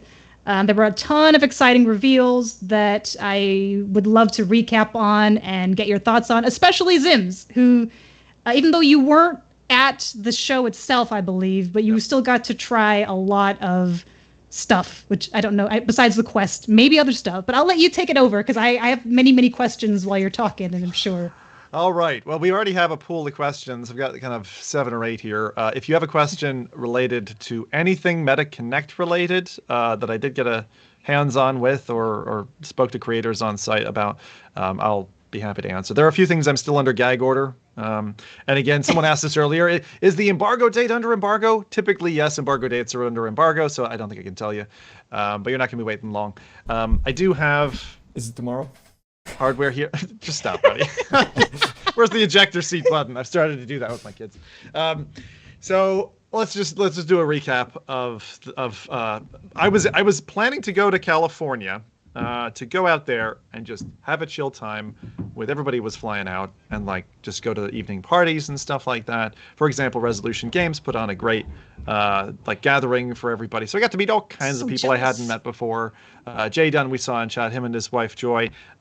Nazy, I'm trying to think who else did I meet that I hadn't met before. Techman Jew. Loads of people. A guy called Panda Fox or something like that. That's an inside joke now. And it was great. It was really, really great to be there for the people. That's why I went. And within a day or two of landing, I was like, okay, tick, right? Game delivered. I'm happy. In addition to that, however, I have a lot of dev friends in this industry, having been in it for a while. So some of them allowed me to try Kit out, and I signed contracts with them and with Meta. So I was under kind of 2 different sets of terms, which meant I was able to kind of photograph myself with the equipment and just become a model on Twitter for a little while. Just. And I know people are pissed off at me now. They're like, "Stop, Zim, stop doing it." It's like, okay, fine. It'll only get worse now. But that was kind of the storm before the storm, I was saying. And before I go into Connect, I want to ask one question because I'll say my audience, and I don't remember if I gave you guys this homework, but it's really quite important. Night before Connect kicked off, I was out having drinks with the cinematographer, who happens to be a video editor for Mike and has worked with him closely over the years. That's Virtual Reality Oasis and his cinematographer, who I've been talking to this guy for like 3-4 years. I won't give names so that no one's bugging him or whatever. But he said, Zim, you got to try to watch Connect in Horizon. And I said, Horizon's rubbish. And I went in before. And that was a terrible experience seeing, John Carmack awkwardly, his avatar, try to answer questions and Meta be like, you can't say that, John. So it was never a natural feeling experience. It always felt like a poor rec room. And he said, no, we're going to do kind of like, and I'll get some of the technicalities here wrong, but I'll just try to describe what it was. It's like a 16:9 box that's floating in a rec room stage area with a bunch of things to see and do. And then this box is full like 4K stereo 3D, the sharpest fidelity image I've ever seen in VR for real humans on stage talking and moving around. And it was incredible. And they're taking it down. If it wasn't today that they're taking it down, it's tomorrow. I don't know why it's time limited, but like the Wave, you could go into Horizon if you're in a market where it's out. I know some countries are still cut off, a lot of them. So sorry for those who can't get this chance. But if you go in and you look up Horizon and MetaConnect 2023, you can still find it. Like the Wave, when you used to see Imogen Heap and go in and listen to her music and see the whole show, you can go try it out. It's on replay essentially at the minute. And it's incredible detail. It's like a technical marvel. I don't say that often. So go try that out if you haven't had a chance. You have to watch the whole thing, but spend 10-15 minutes, you get the gist of it, and your mind will click into, wow, we can do this for like some of the stuff they mentioned at Connect, like sports side seats, that don't even have a ticket price. You can just sit and watch a game or watch a wrestling match or that type of thing. So that stuff is really exciting. And there's really so much here. I could go in 16 different directions. But why don't we wind it back? I did get a chance to try the new headset. I saw in chat someone was asking me, hey, do you have the new Ray-Bans? Those up there, those aren't the new Ray-Bans that are sitting behind me, okay? Regular sunglasses. Those are just Resolution Games, give out at showcases, sunglasses, but I thought they looked nice on the top of that. But did you get to try them? I did not get to try the Ray-Bans. I had first-person account, and I spent a lot of time with Mike, for example, in person. Like, it was so nice being back together. And he was saying that he has the first ones, and the second ones are, like, way better and very interesting. For me, someone who lived in Scotland, in rural Scotland, the thing is, it needs to talk to the cloud, and you can talk to the devices, and you can say, hey, what am I looking at? What's the measurement of this phone? How much battery is there? How do I get down to that restaurant? So, like, you got a kind of an AI interface layer now to real life through the new Ray-Bans, which are really cool. And I was like immediately convinced to buy it based on Mike's recommendation to me and a few other people kind of who tried them out and the showcase. But then, there's like 8 different variants in how you can buy them, different frames and stuff. And immediately I choked on, like, the price was good, but I choked on, I don't know which ones and where do I try them on? So I think Meta's got a big problem there. You get free returns apparently, but I don't want to go through all that faff. I just want to walk into a shop, try them on, buy them, right? Or at least demo them or whatever. And I was planning to go to their Burlingame, California store, the one Meta store that I'm aware of, which was only like a 20-minute drive from where we were. But they didn't offer any demos, strangely. There were no Quest 3 demos or Ray-Ban demos at that time. If you are in California, that store may now be offering demos or after, shipping date, which is October 10th. So looking to find out if that's it. But the Ray-Bans do look interesting. I'll park that for the moment because I haven't had hands on. And then let me just talk a little bit about the Quest 3 itself. So I know we showed this at the start, but again, didn't wear it the whole time. I didn't wear the whole time. I really wanted to. I was committed to doing it, but I was like, yeah. And again, I'm being careful about what I can and can't say, but like, I know they say it's the same weight as Quest 2. It doesn't feel the same weight. It feels like a light little dinky headset. And just to compare it, I brought the lineup. So let's go back a little light bit. And dinky, do you mean in a good way or like a way. Cheap feeling? Okay. And this is my new travel buddy instantly, the second I touch it. Okay. Okay, Oculus Go, right? That's the profile of the Oculus Go from back in the day, right? It was passive cooling, so there was no fan, so the thing would bloody overheat on you. This is still my travel buddy, or has been up to this point. But even look at the profile of that, side by side with that thing. It's tiny. It's tiny compared to even a Go. So that's the Go. That was the first thing. That was Carmack's Dream 3 DOF headset. Do not buy one of these. They're basically bricked now. Even things like Virtual Desktop don't work in them. The store won't load. If you have stuff already downloaded or you've downloaded it before, you can download that stuff again, but you can't buy anything new for a Go as far as I can tell. So there's that. And then we had, of course, the ringed controller and the Quest 1. Right? And pretty heavy headset, pretty front heavy, nice back strap. For those of us who remember it, that was really nice. I'm going to use these as points of comparison, by the way. The controllers that would sit so nicely that when you would go to pick them up, they were easy to pick up. And I'm having a little challenge with the new controllers that are ringless I'll talk about in a second. Again, all I can really give you is first impressions style feedback. Then we went Quest 2, which was what a good price point, $299 US, several years ago now. And this thing just slayed at a time we didn't expect it. It was a year after the original Quest, or maybe a little bit more than that. Right? And you and I couldn't believe it. I remember when Nathan and Mike were on and they're like, oh yeah, we tried it. And they're like, oh yeah, it's way better. And we're like, seriously? And then I remember Mike saying like even just for like the loading time, to start it up, it was already worth it. Yeah, and there were so many things that were just like value adds, and that was like, it killed my Rift S and my Quest 1 instantly when it was in my house. And I don't sell tech, but I was selling headsets off within like 2 weeks of ownership because it just replaced stuff. And that's pretty much how I feel about Quest 3. It's another leap like that.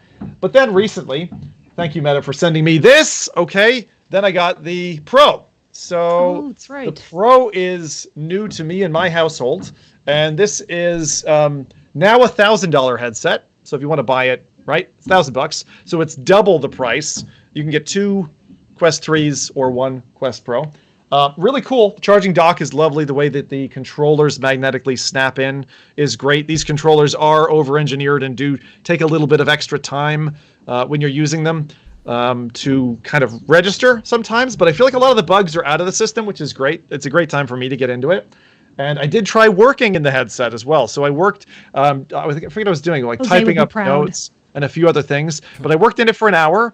One thing I noticed was it is obviously the forehead and back of skull, like compression, right? And it feels comfortable. I love the open, like the side doors, these like side wings that pull out. These are just magnetic, right? These things. And I didn't actually know that getting it, but these touch your face. So it feels like someone's touching your face on the left and touching your face on the right. And for someone who's used to the kind of having the gasket all around, it feels weird to have Aunt Sally touching my face on left and right. So I pull these out and I just use it like that. Most devs, I think, do that as well. Very comfortable that way. I've gotten re-addicted to slow-mo, guys, because in that headset, the color depth, the OLED panel, the fact that it's like a feckin' 120 or 150 inch TV in front of you, it's like feckin' hell, that's great. It's great to watch stuff in. But again, around about the hour mark, I noticed the headset in terms of its weight and stuff. So there's things about that. I really saw this in everything. And again, there's things I can say I can't say, but that headset is a decent headset right now for that price. I think, kind of like what Rowdy was saying earlier when we were talking about the VR awards and things, I think the Pro is right now not the right headset for most people. Like for most people, it'll be Quest 3 straight away. Is my, again, first impressions touch on these. Now that brings us to Quest 3. The new baby. Things that really shocked me, and I've answered this stuff. I did a huge, 600 comment deep Q&A on Reddit. So for those who were like, what the hell? I did 3 hours in Quest 3. Ask me anything. Reddit post. Go check that out if you have a zillion questions or, want to ask something that I haven't answered here. I'm still answering questions from people. First off, it's so well situated on your face when it's on your face, as we expected, because the moment arm is so much reduced, getting the weight in closer to your eyes. This is a huge surprise that the strap is actually great. Like you'd think all they've done is they've made this into a V. Like this is, I did not pre-order an Elite strap because this is enough. Interesting. This is enough. I played for 2 hours or whatever with it, just menus, browser, totally comfortable up to the 2 hour mark. Then the weight of the headset, not the strap itself, I just felt it in my neck. And some of you know I have a neck problem, so I have to kind of just mind my neck in terms of balance and all that. But I would recommend for anyone who hasn't pushed the buy button yet, just try this out like this. I think you won't end up buying it. Buying another one. There are the colors. I'm kind of like, could you please just do the colors with the Elite strap? Because if I upgrade, I don't want to get another basic one. I would want to purchase this other thing. And then, the other thing is that the Elite strap is $70 now. It used to be $50. Now it's $70 for a piece of plastic that you add to your device. Oh, God. So things are getting pretty expensive. The look of this, when it's not on your face, I think is quite nice, actually, in person. It's really nice. It comes in the tiniest little box. Look at this. Look at the size of the box. It's tiny. It's a tiny box. And that's really adorable, right? And we got sent a really interesting creator's box, which is something totally different. Oh, yeah. I saw people whip that. It's like got the 3 lines on the front. front. Seen this. I think this is kind of cool. 3 lines with like pastels behind it, and then kind of a sexy logo. This feels very Apple, right? Like kind of presentation. But this box is easily double the size of the other one. So I saw this in the crate or whatever that showed up at my house, and I was like, fucking what? Because I'd tried a Quest 3 before that, right? And I was like, why so much packaging? Did they ship me a whole warehouse of stuff? But the other thing that I would say is just the headset itself, right? You can probably see it from there. Just look at the lenses profile. It's exactly the same, I would say, as the Quest Pro. And I didn't have a lot of experience with Quest Pro, and I didn't remember this.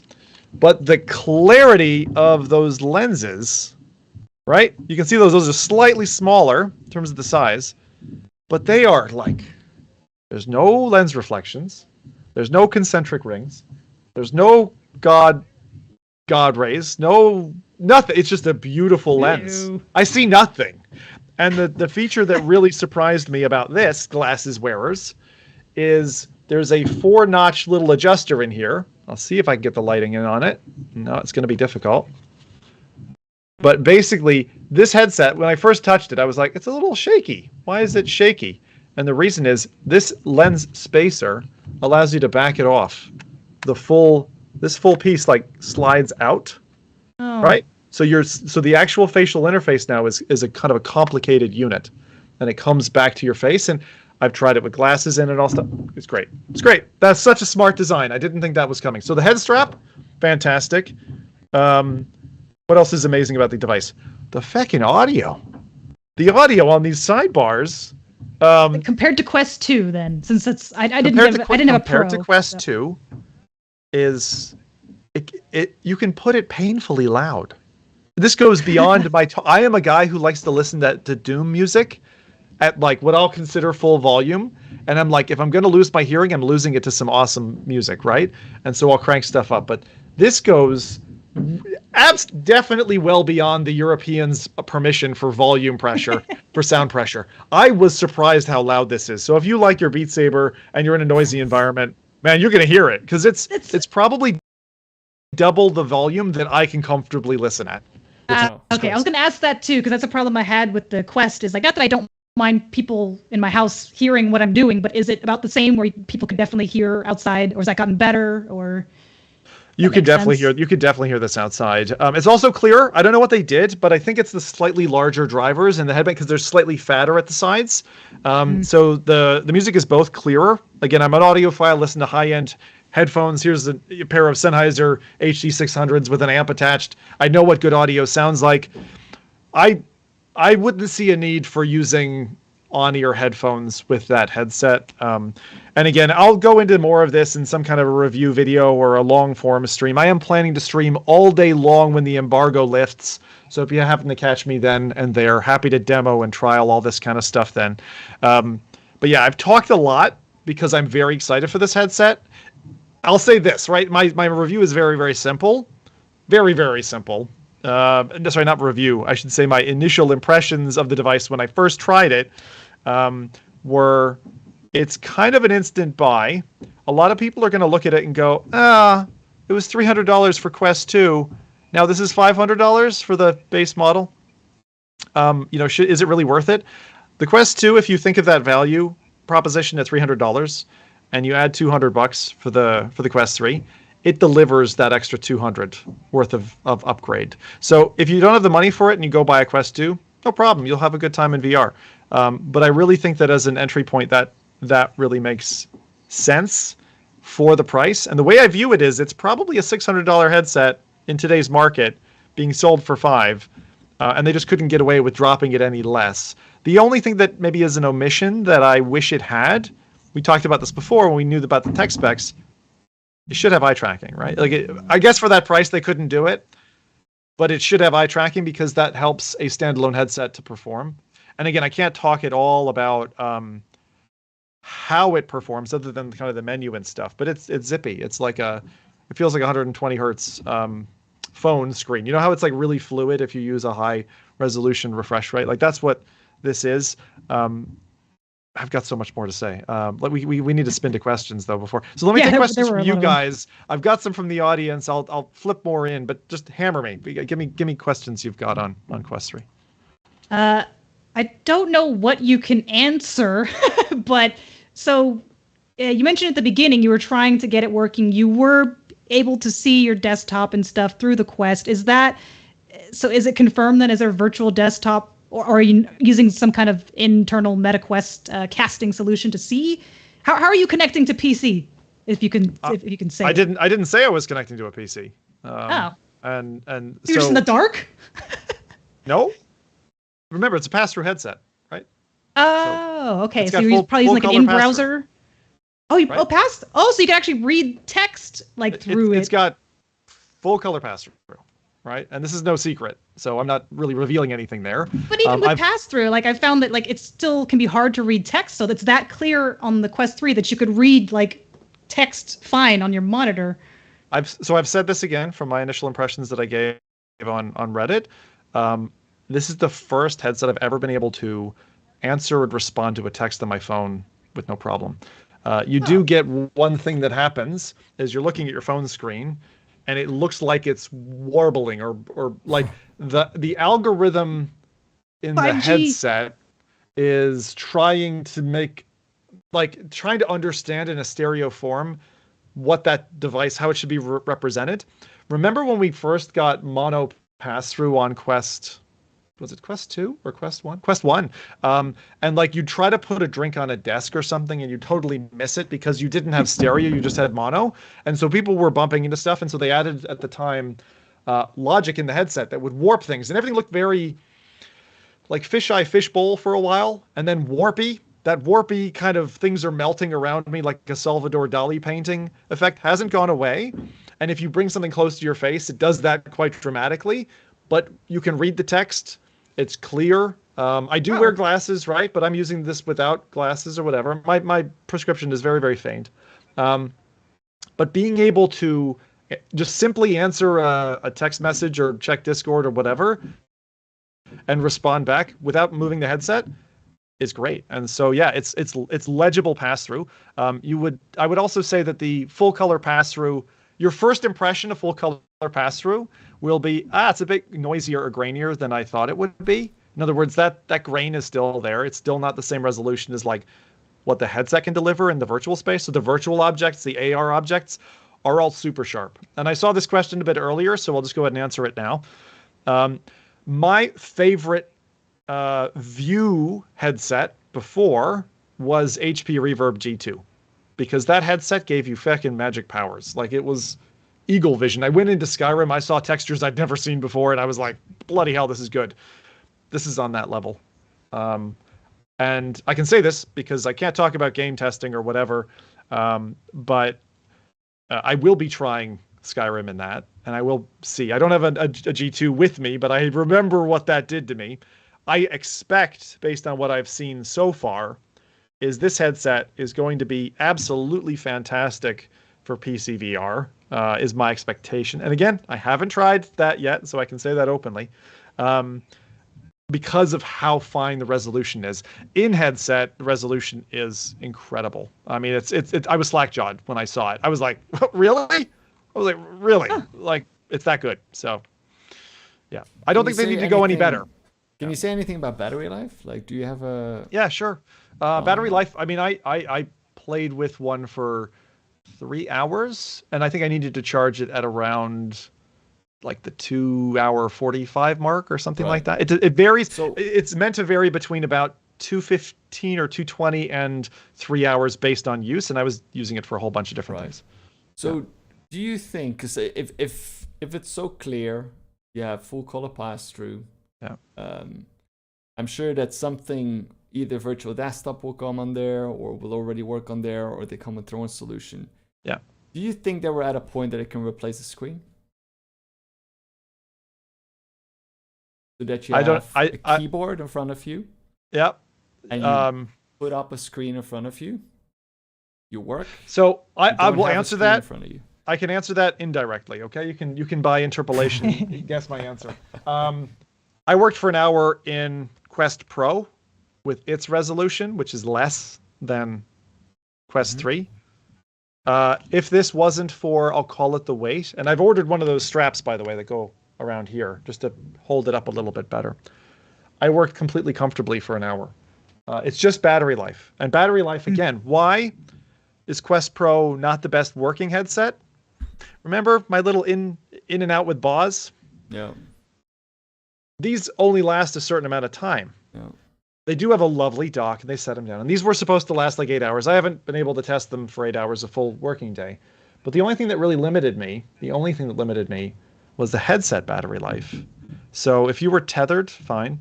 But I was working a floor away from the computer that I was on, with a Bluetooth keyboard.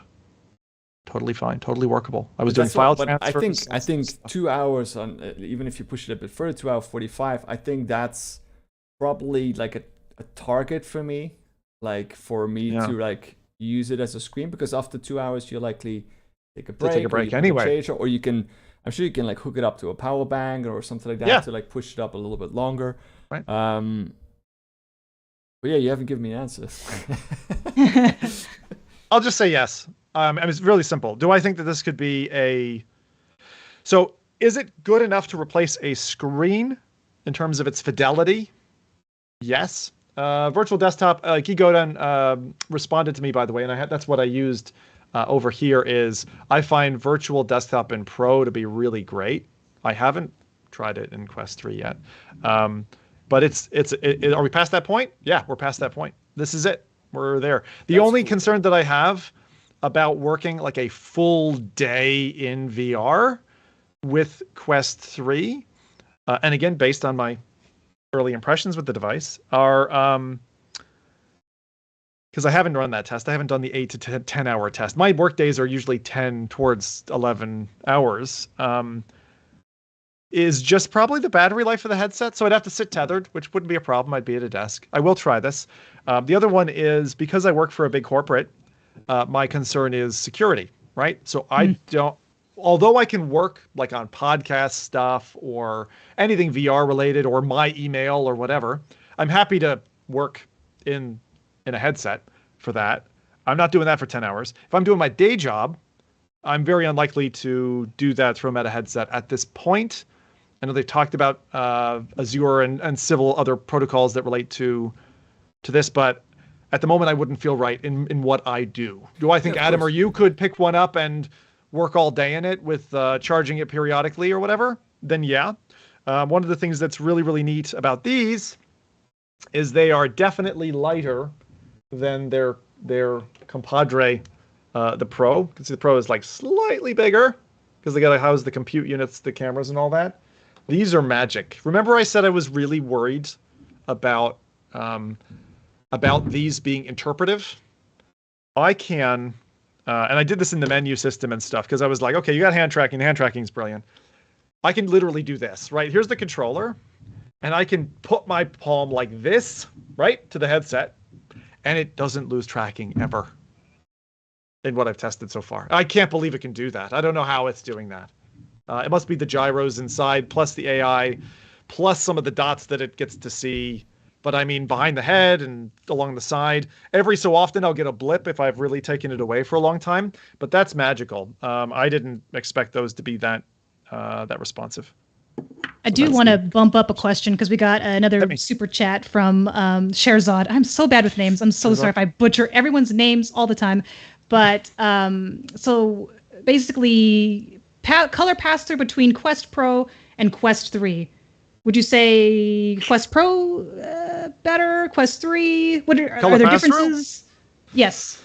Or colors? Yeah. Oh, no. Sorry, not pass-through. Just colors in general. My bad. I read that wrong. Colors seem really good in the Pro. This is not an OLED panel, right, on the Quest 3. So I would say this is from what, and again, I really haven't had test time with this yet. It'll be in the next day or so. So I've had only the time I had in California with it, with the menus and graphical user interface and all that kind of stuff. And from that, plus the 2 days I've spent with the Pro, you can see I'm quite limited in terms of time. The Pro feels like an OLED panel should. It's dark, the colors are well saturated, it's nice. This is higher resolution. It's immediately discernible that this is a higher resolution headset. The color pass-through on this is really good and is better than the Pro, as in there's less noise in the image. So it must be a higher resolution camera. I don't actually know, I'm guessing. And back to the question, colors, when I first tried a Quest 3 on, the first thing that jumped out at me was the saturation and contrast of the colors didn't feel right. It didn't feel natural. And so I think what they've done is they've applied a color profile to deal with the LCD panel and kind of take a half step towards what an OLED should be. Apply some tricks for the blacks and stuff. So it does feel darker than a Quest 2 in terms of its range. But not like it also real. it feels a little bit like when you use virtual desktop and you tick that box that says give me a wider color gamut, and things just get a bit like too dark, like they don't feel quite right, but it's like, okay, you're giving me what I asked for, but it doesn't feel quite right. That was my initial impression. I haven't had any problems with the color and the look of the thing in what I've done so far. I'm really excited to put it to full use, but the number one thing that stands out, and I think people will stand out, is I think we're at a resolution now where, to my eye, I know we said this on Quest 2, and I would say that for Quest 2 and for PSVR 2, I didn't see screen door effect. The clarity of the text in this thing is a monster. It's like, that was the most exciting thing. It just brought a smile to my face. The audio blew my ears out. And then the controllers, I was like, the controllers are going to suck. It's interpretive. It's going to feel like an old, they're great. They feel like laser track controllers to me. I'm not an index user, so take that with a pinch of salt. And then I've got a bunch of other questions. So let me just run down the list I have here, and then I'll see if you guys have something for me. I know we've got lots coming in. What do the Quest 3 graphics compare to as far as consoles go? Back to that question again. I can't say because gameplay and that type of thing I can't talk about just yet. Okay, so we'll cover that on the stream when I do a live stream. It's not long. Can AR truly immerse you, or is it a fun trick? The AR component, even with the noisy color pass-through, was one of the other first things that gripped me. The fact that you can have a fake object in the room that's not really there in your environment, and then come back to it or whatever, it was just monumental. Because I think you're going to be able to customize your space like we used to customize the Oculus Home environment, where you had a statue here and thing there and thing there. And one of the cool things I heard about one of the devs, they said that the room mapping that it does now, which is amazing. I'm calling it a marzipan guardian system, because the way it feels like marzipan is that thick kind of icing layer that you put on a cake, right? And it's kind of rounded edges and stuff, and you just wrap it around a cake. Tastes awful. I hate marzipan. But this is a marzipan guardian system in that it looks at your surroundings. It looks even at your pets and your kids or whatever, and your couch and stuff, and it'll just lay out this marzipan very promptly, faster than PSVR 2 does it. I was going to ask about that. I was going to do like a comparison between the two. It's very quick. It's quick enough that you feel like you can, like when I was testing it in California, I could get up from a seated position, tell it to check Guardian, and it will automatically, by default, start rolling out this marzipan. So it just starts rolling out all over your space, all over your objects. And if someone stands in the way or a pet's in the way or something like that, it'll block it, and then it'll recommend like a boundary for you. So it's so easy to just allow this thing to kind of do the boundary system for you, and then it just kind of does. It just has a boundary there that's recommended to you, and you can still override it with the old school one where you're drawing the finger in the sand or whatever. And I don't know. It's a really foundational device. I'm really hoping, and again, I've not tried it yet, that things like Space Pirate Arena, Space Pirate Trainer will be actually easy to get into now as a result of how the Guardian has changed. The Marzipan interface is really cool. But the other thing I didn't mention is the default in the headset now is full color pass-through. And this is another one of those surprising things that I didn't expect was you put it on and you're not cut off from the world. You just see everything normally, and you have your standard universal interface for the menu system and all that. So the user interface hasn't changed in any dramatic way.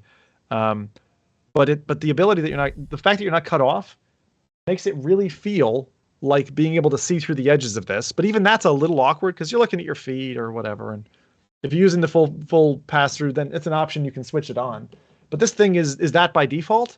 And so that by default means, people around you, objects, you finally have the confidence not to like tiptoe, but to walk, to get up and walk around your environment. So those things are just, there's so many selling points to this, and I'm not trying to sound like, Meta's spokesperson or anything.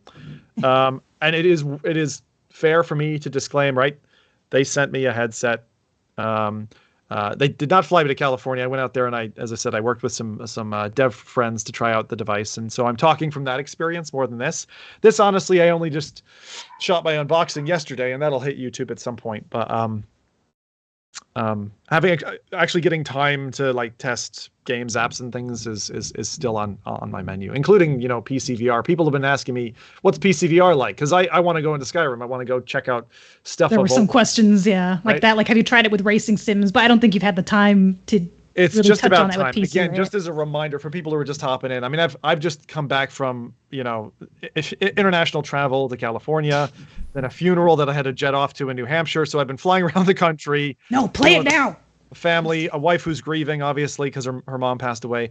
It's really been a juggle. But we've been through all these different headsets. The thing that I said to my brother, who's not a gamer, I said, my brother's name is Sean. I said, Sean, this is the first headset that's for you. You're a non-gamer consumer. In terms of ease of use, and the number one thing that I see people like Joe Blogs, right? That's what we say for kind of the random, I suppose, Jane Doe or whatever here in North America. But Joe Blogs picks this headset up. What's he going to use it for? Probably sitting down with his wife or friends or whatever, roommates, and they're watching the sports game on TV. And he's keeping an eye on that through the full color pass through, sitting on the couch with like 3 web browsers open, just multitasking, or got virtual desktop up and working away. Like, it's the first headset where you can do that very comfortably, easily, still answer your phone, still talk to people around you. You just look like a feckin' crazy person with this on your face, right? That's the issue, right? That's the thing. That's the thing that I'm still missing. Problem. I mean, of course, I'm sure we're not there yet, but that's also the reason why we see Meta focusing so much on those, artificial avatars. Because I think eventually they'll try and integrate that technology together to make the headset seem more transparent, at least.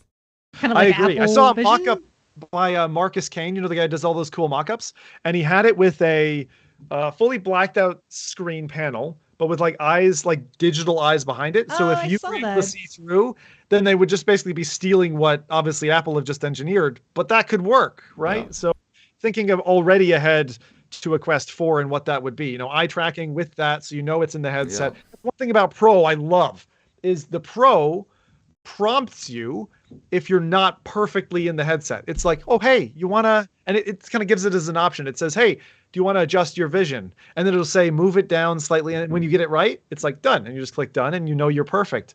And it does the same thing for IPD, positioning on the head.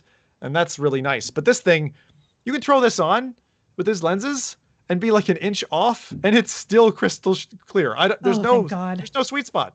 Adam, you're going to love it for that reason. I have a love-hate relationship with sweet spots, mostly hate, but I appreciate what they're trying to do. But God, yeah, that's like my biggest sore spot with any new headsets. Is just like I just want to look in it and have it work.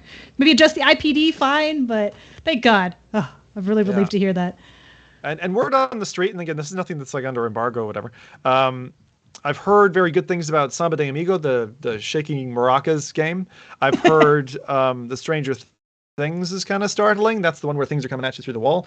There's a whole flood of MR experiences. One thing that I tried, which is not out yet, not going to be out anytime soon, I think it's launching next year, is I got to try Laser Dance, which is like Entrapment with Sean Connery many years ago with Catherine Zeta-Jones, where there's a button on one wall, button on another wall, and then there's seas of lasers, kind of I Expected to Die fashion, that you have to physically navigate.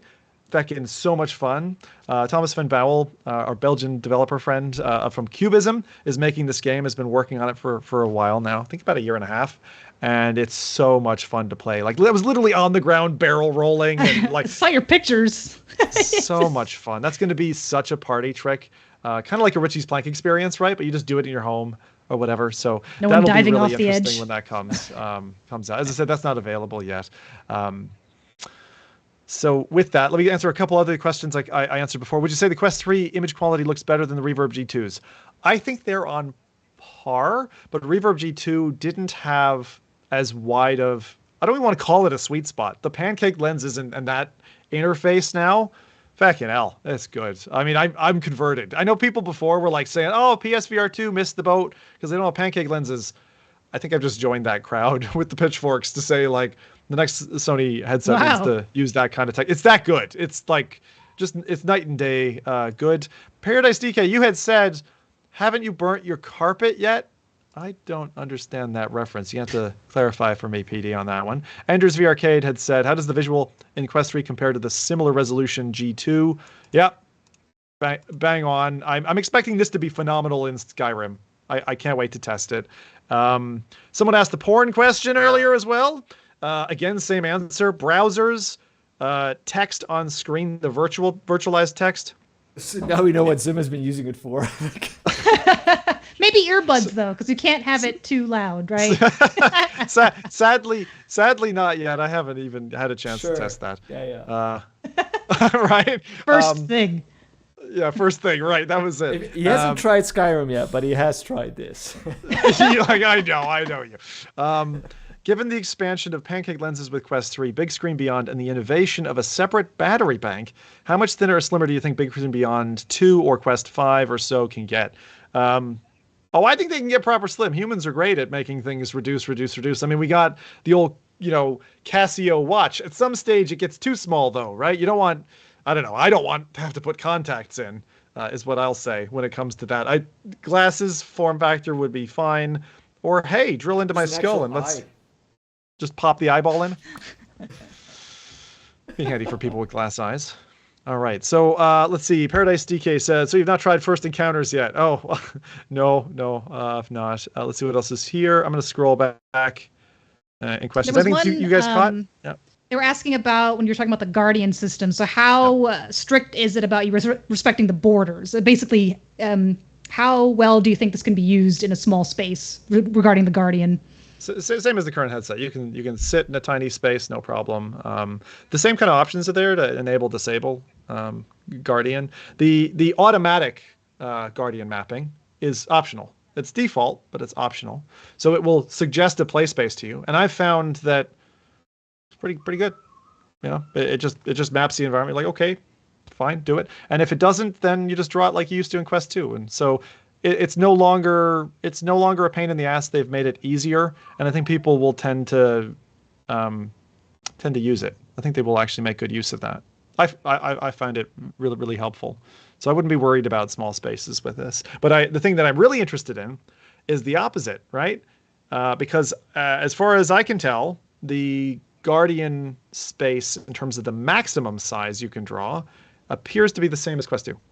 So I don't know. I'm guessing that. I'm guessing that because when you physically try to draw a Guardian boundary, it stops you at a wall, like it was in Quest 2, right? So there's a certain maximum. But again, my plan here, my secret plan is take this thing and perhaps a second headset, because I have a very kind benefactor who's just purchased the 512 gigabyte version for us for my family. I appreciate that because Meta sent the 128.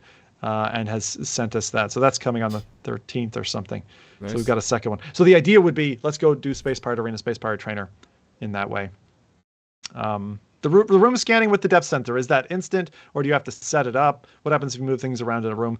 It is dynamic, Will. So it changes as you move things around a room. If you move a chair or something, it'll change, which is really cool. So it works a lot like that point map that you had in Quest 2, where it showed you like the red grid, where it's like, oh, you've got a table here, or that's where Fido is standing, right? If you move it, it just automatically adjusts very, very quickly. It's snappy. I had no problems with it in terms of how speedy it was. PSVR 2 was a bit slow, but it was really cool to have the same tessellation happen around you. It's a little bit on the slow side, I would say, for PSVR 2. This solves that problem, is my opinion. And also, I will say this here again. Maybe it shows that I'm unbiased, but my favorite headset at this moment in time is still PSVR 2. Its screen is amazing. The lights and darks are still great. I still love the experiences on that headset. It has No Man's Sky on it, right? For all those reasons, PSVR 2 is still, at the moment, my favorite VR headset. But this really easily replaces, really, really readily replaces the Quest 2. Hope so. Just Yeah. but like, you know, sometimes you go from A to B and it's worse for certain aspects. And I know some creators have videos going up with like, this thing isn't as good or whatever. I haven't run across any that I found to be a problem. As I said, the two things that caught me were the contrast felt too high initially. Later it was fine, and then really the noise grain in the full color pass through. But I think you'll be surprised even when you get past that. Like, hey, there's noise. I think you'll get to the same conclusion that I'm at, which is, wow, this is really good. And that's where I'm standing with it right now. So I do think answering that. Sorry, go ahead. Would you say that those two are kind of your biggest downers, I guess, about the Quest 3? Someone was wondering what your biggest downers were, so I figured, I don't know if that tied into it. I don't even know that I have, like, I want to have downers. I thought the head strap would suck, but it doesn't. The look of it, right? It's probably my biggest downer right now. The look of it, I like it sitting on a shelf. On my face, I think I'm going to put it on just real quick again. Because I think the look on a human face, it kind of looks dumb. It kind of looks like I Triclops instead of a Cyclops. Yeah, you look. Triclops. It's hard to look at somebody with this on their head and kind of look at them normally. I was getting that like the human reaction from both of you, and that's why I took it off my head because I was like, but otherwise you can feel really our slim. judgment. I've got a big nose, you know. I'm a big nose Jim, so that's been totally fine. Sorry, what was that? I didn't hear it. Oh. No, you could feel us judging us, probably. I'm sure you had it on. But yeah. I actually have a question. Since you're out of the picture, whatever. You have one with another one on the way, but I want to know if Rowdy pre-ordered or is thinking of pre-ordering. I'll tell mine what after. I'm currently not thinking of pre-ordering it. I kind of want to see, like, again, like it's either gaming or it's more like, I don't know, productivity focused. And currently, like, I don't feel like the gaming market is. Sorry, Rowdy, you're in and out a little bit. Just hold your comments for a second. All right, cool. I'll take one question, then we'll come back to you. Did the textures confirm Half-Life 3, Quest 3 versus PSVR 2? So, so right now I see both headsets as being. Can I have a double daily driver? Like, I think this is my expectation is that Quest 3 will be my PCVR and standalone headset. Like and it might now answer. I really want to try this, and I will trial it. Will it be my first ever headset that I can actually work in? Like if I'm preparing podcast notes or whatever. Because one of the things that I really like about that in Pro was that I could have my laptop on my lap, for example, typing away on the keyboard. But the level of the monitor, you know, from a physiology perspective was up here because I was in virtual desktop and typing away, and the screen was bigger. It was easier on my eyes that way. So I'm really excited about that. So back to your answer, Rowdy. Oh yeah, no, it was just very short. Like for me, like I feel like still this is a niche device. It is not as consumer ready, I think, or as mass market ready as I think I would like it to be at this point. So I currently haven't pre-ordered one yet. I might change my mind. I know that you can be very convincing, Zim. So. You will. Like, that might happen. But at this point, at least, no. I want to see how, like, what games come out for it. You know, what stuff is coming for it. That's what I'm. Yeah, and that's a lot of, and like even I haven't even had a moment to think about the content side of it, but I suppose it feels like it maybe is a light. There's not a lot of news. I feel like there's a bunch of devs who were trying to get in there and be like, hey, we've got this better on Quest 3 versions, or yeah. But in terms of the heavy landing behemoths out there, you know, we don't seem to have, like, you've got Assassin's Creed, you've got Asgard's Wrath coming. I'll be honest, I'm not at all excited for Asgard's Wrath. I might not even play it. Like, it might come free with a headset or whatever. Right? Because I mean, they've been making these announcements for quite a while now. Like, you know, we've heard that since Quest 2. Yeah. It might be Quest 4 that they actually release on. You know, you don't.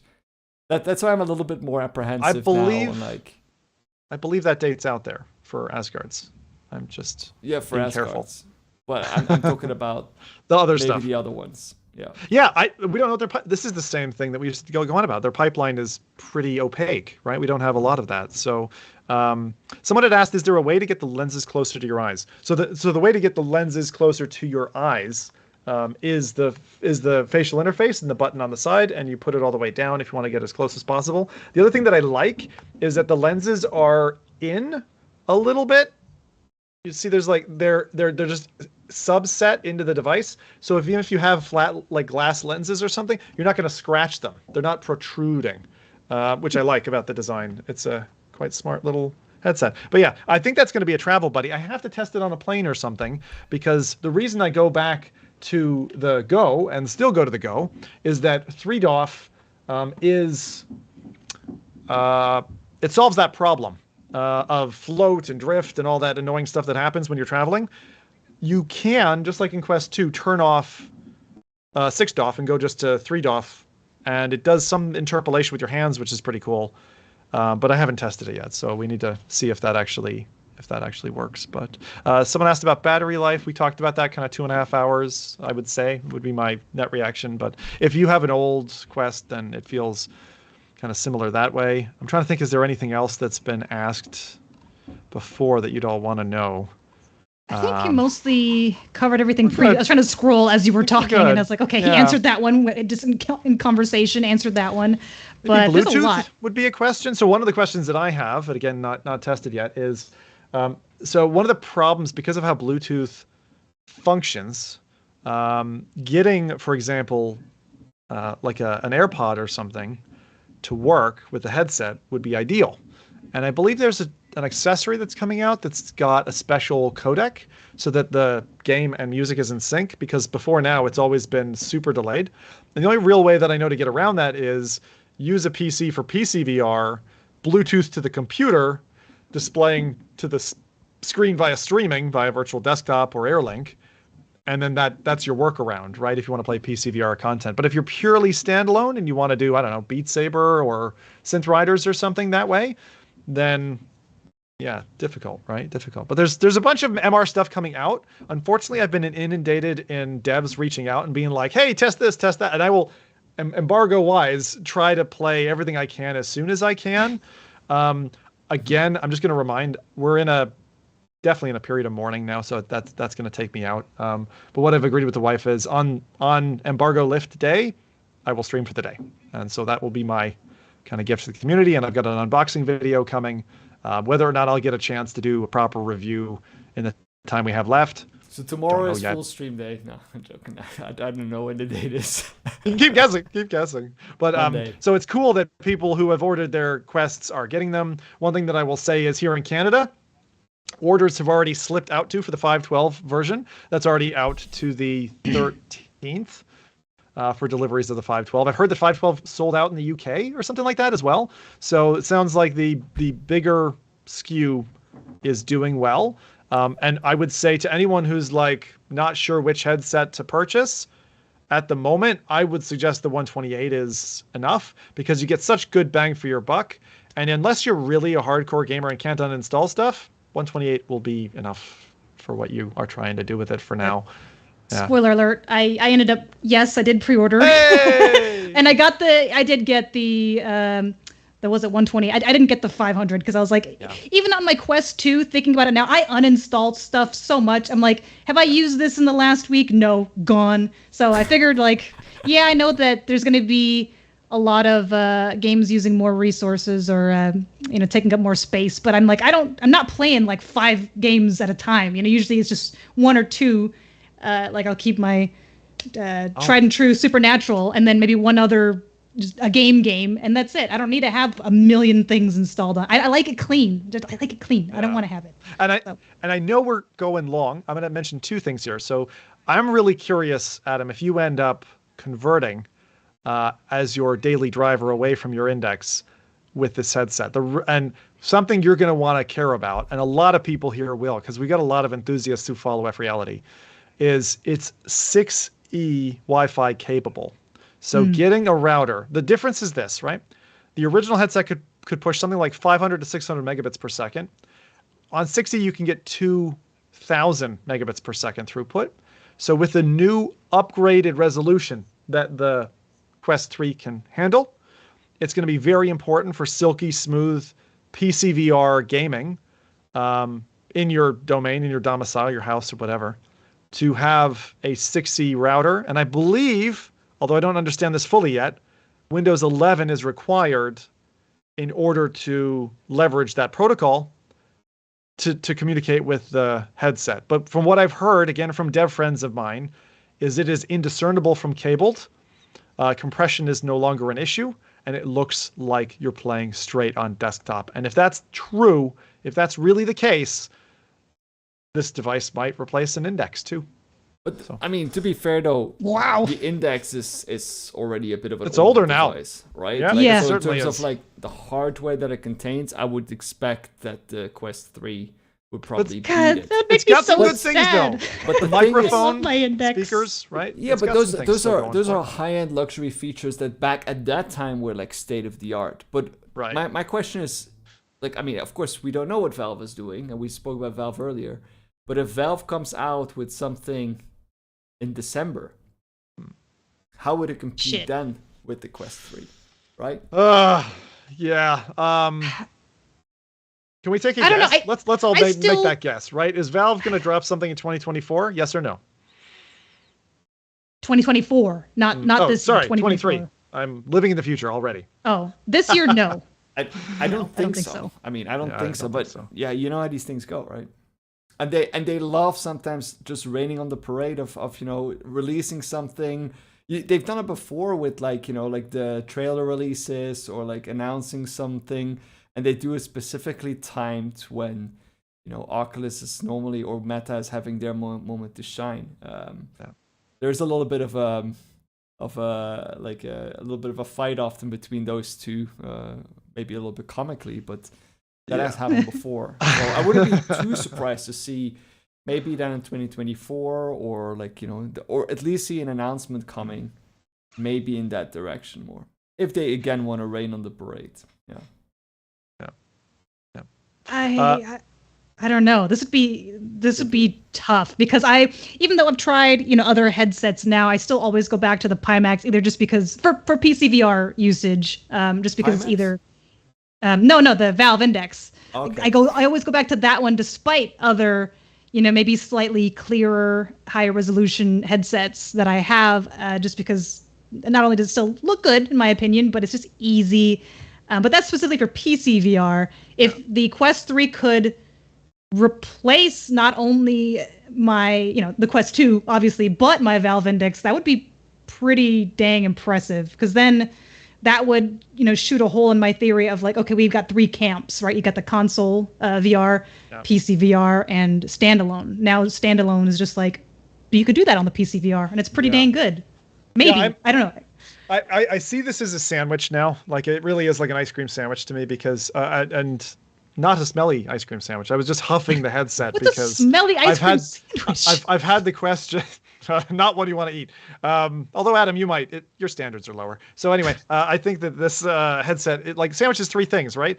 And it brings the new piece to me is the working headset because Rowdy and I have been wanting this for so long, and it's like I'm gonna really throw myself at it. I'm gonna try, and I might even, I don't know, compromise my morals or something just to try and see if I can do a 10-day, full day work in it. Maybe we'll see. I don't know. I have to see if I can like the important documents and the important just do it. Screw it. Oh yeah, live on Twitch. But it should be good. So I'm planning a full day stream. I believe the current limit on YouTube is 12 hours. So I would be doing that and then swapping between this and that and all this kind of stuff. So we're gonna do that, and I will play as much as I can. So if devs are like, even on the day, they're like, hey, I've got something, show this. I will try to accommodate and do as much as I can. The limit for me is YouTube's stream limit because at some point it literally stops the show and it's like you cannot stream anymore. Otherwise, I would go longer. Start a new one. Yeah. But I just want to say a special, not a huge heartfelt thanks to my wife for standing by me through all of this. We've been through the hardest time we probably will as a couple. I mean, her mom was her very much best friend. She and I, partnered through all this VR stuff, through all the kids and everything else. And I just want to say thank you to Karen because we knew that it might happen if I go to California. Then it did, unfortunately, in terms of timing. And I hung out there for an extra 3 days and then came back. Again, all discussed and agreed with her. And she takes an arrow to the knee over and over for me, willingly, and I appreciate that a bunch, and I hope I can pay that back to her in the next week or so, because I'll be on bereavement leave now. So I've got the stream coming up. We're gonna do that, but I didn't want to forget the sacrifice that others are making, so that you guys can hear this from me, see this, and I appreciate that. So thanks everyone for listening to this. Adam, for example, for hosting today's show, taking the weight off of my shoulders. Did I? It's really, really helped to alleviate some of the stress and burden in what has been the toughest summer that I can remember. We've had all kinds of things happen, right? Between the puppy and the spider bite and like this stuff triggering off. And even just yesterday, unfortunately, we had another death in the family. So like, it's just all coming together. I don't know why. It's just a hard year for us. But it's also, I call it the fall of VR, right? Tongue in cheek, because man, between PSVR 2 and Quest 3 and having gotten my hands on a Quest Pro, again, thanks to Meta, there's so much good stuff here. And so I feel like content is only inevitable now, given the hardware is here this way. And just like thanks to everyone out there who's as inquisitive and as curious and intrigued about VR, who's putting money into it. I think that's another important part. Like, vote with your wallets, people. Vote for who you want to kind of go forward. And if you hate Meta and you don't like them being Big Brother, vote a different way, right? There's plenty of options out there now. There's Somnium coming on the horizon, maybe a Deckard. Man, we've got some great stuff.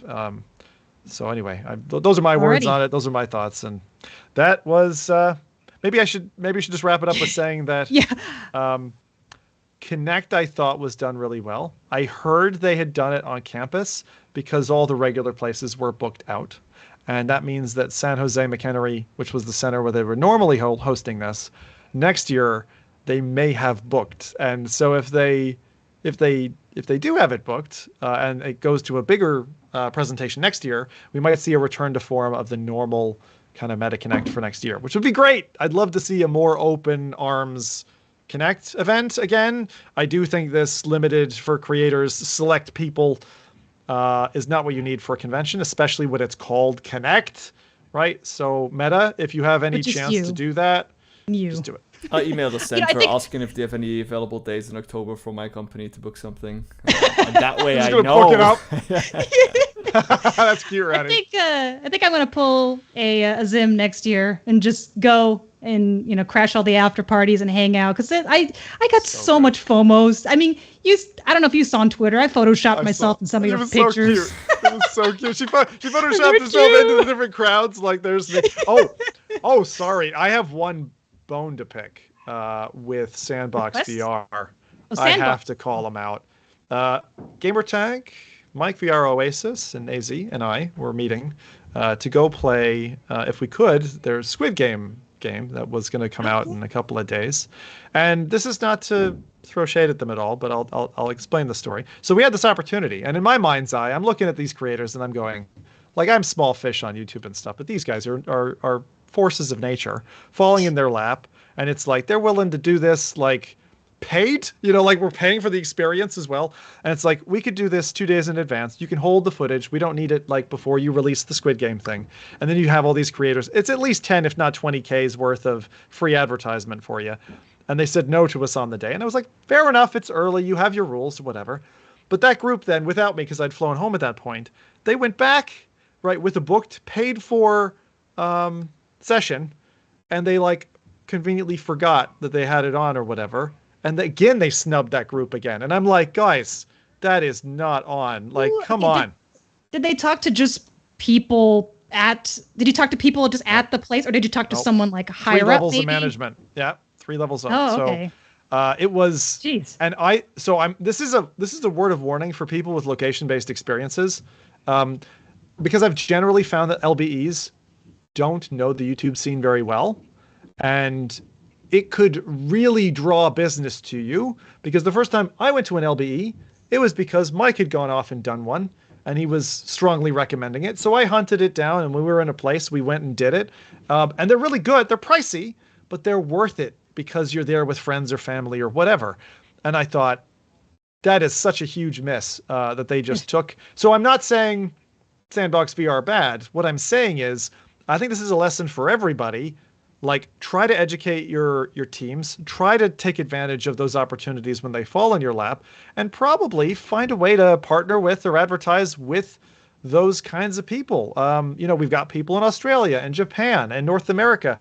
Like, try to reach out, get to know your YouTubers who cover in your area, and try to incentivize them to come and play your games and show it off, because they've got huge audiences who could be your customers. And if there's one thing we really want, and I'm saying this on behalf of Jose, because he's an LBE man more than any of us are,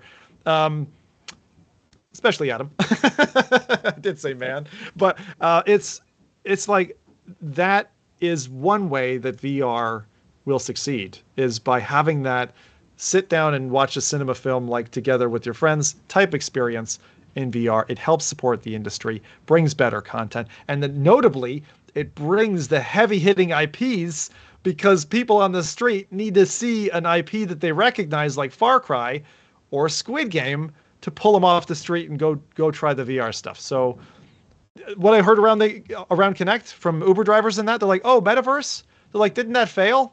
I heard that from like 6 or 7 different Uber drivers. Like, oh, the Metaverse, that flopped last year, right?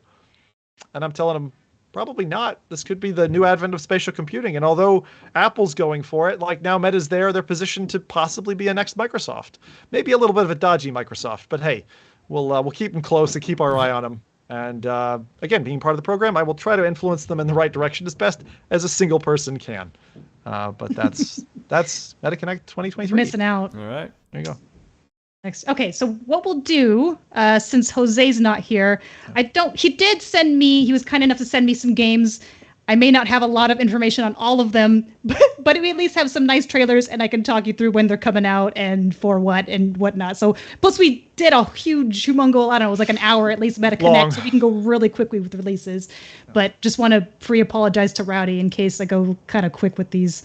Go ahead. Okay, so you ready? We've got 3 up for releases. Zim sort of touched on this one. This was Samba de Amigo, which is coming out October 12th for $29.99 USD and $24.50 British pounds. Yeah, that's the popular, I guess, rhythm game. I hadn't really played this for other. I don't get it.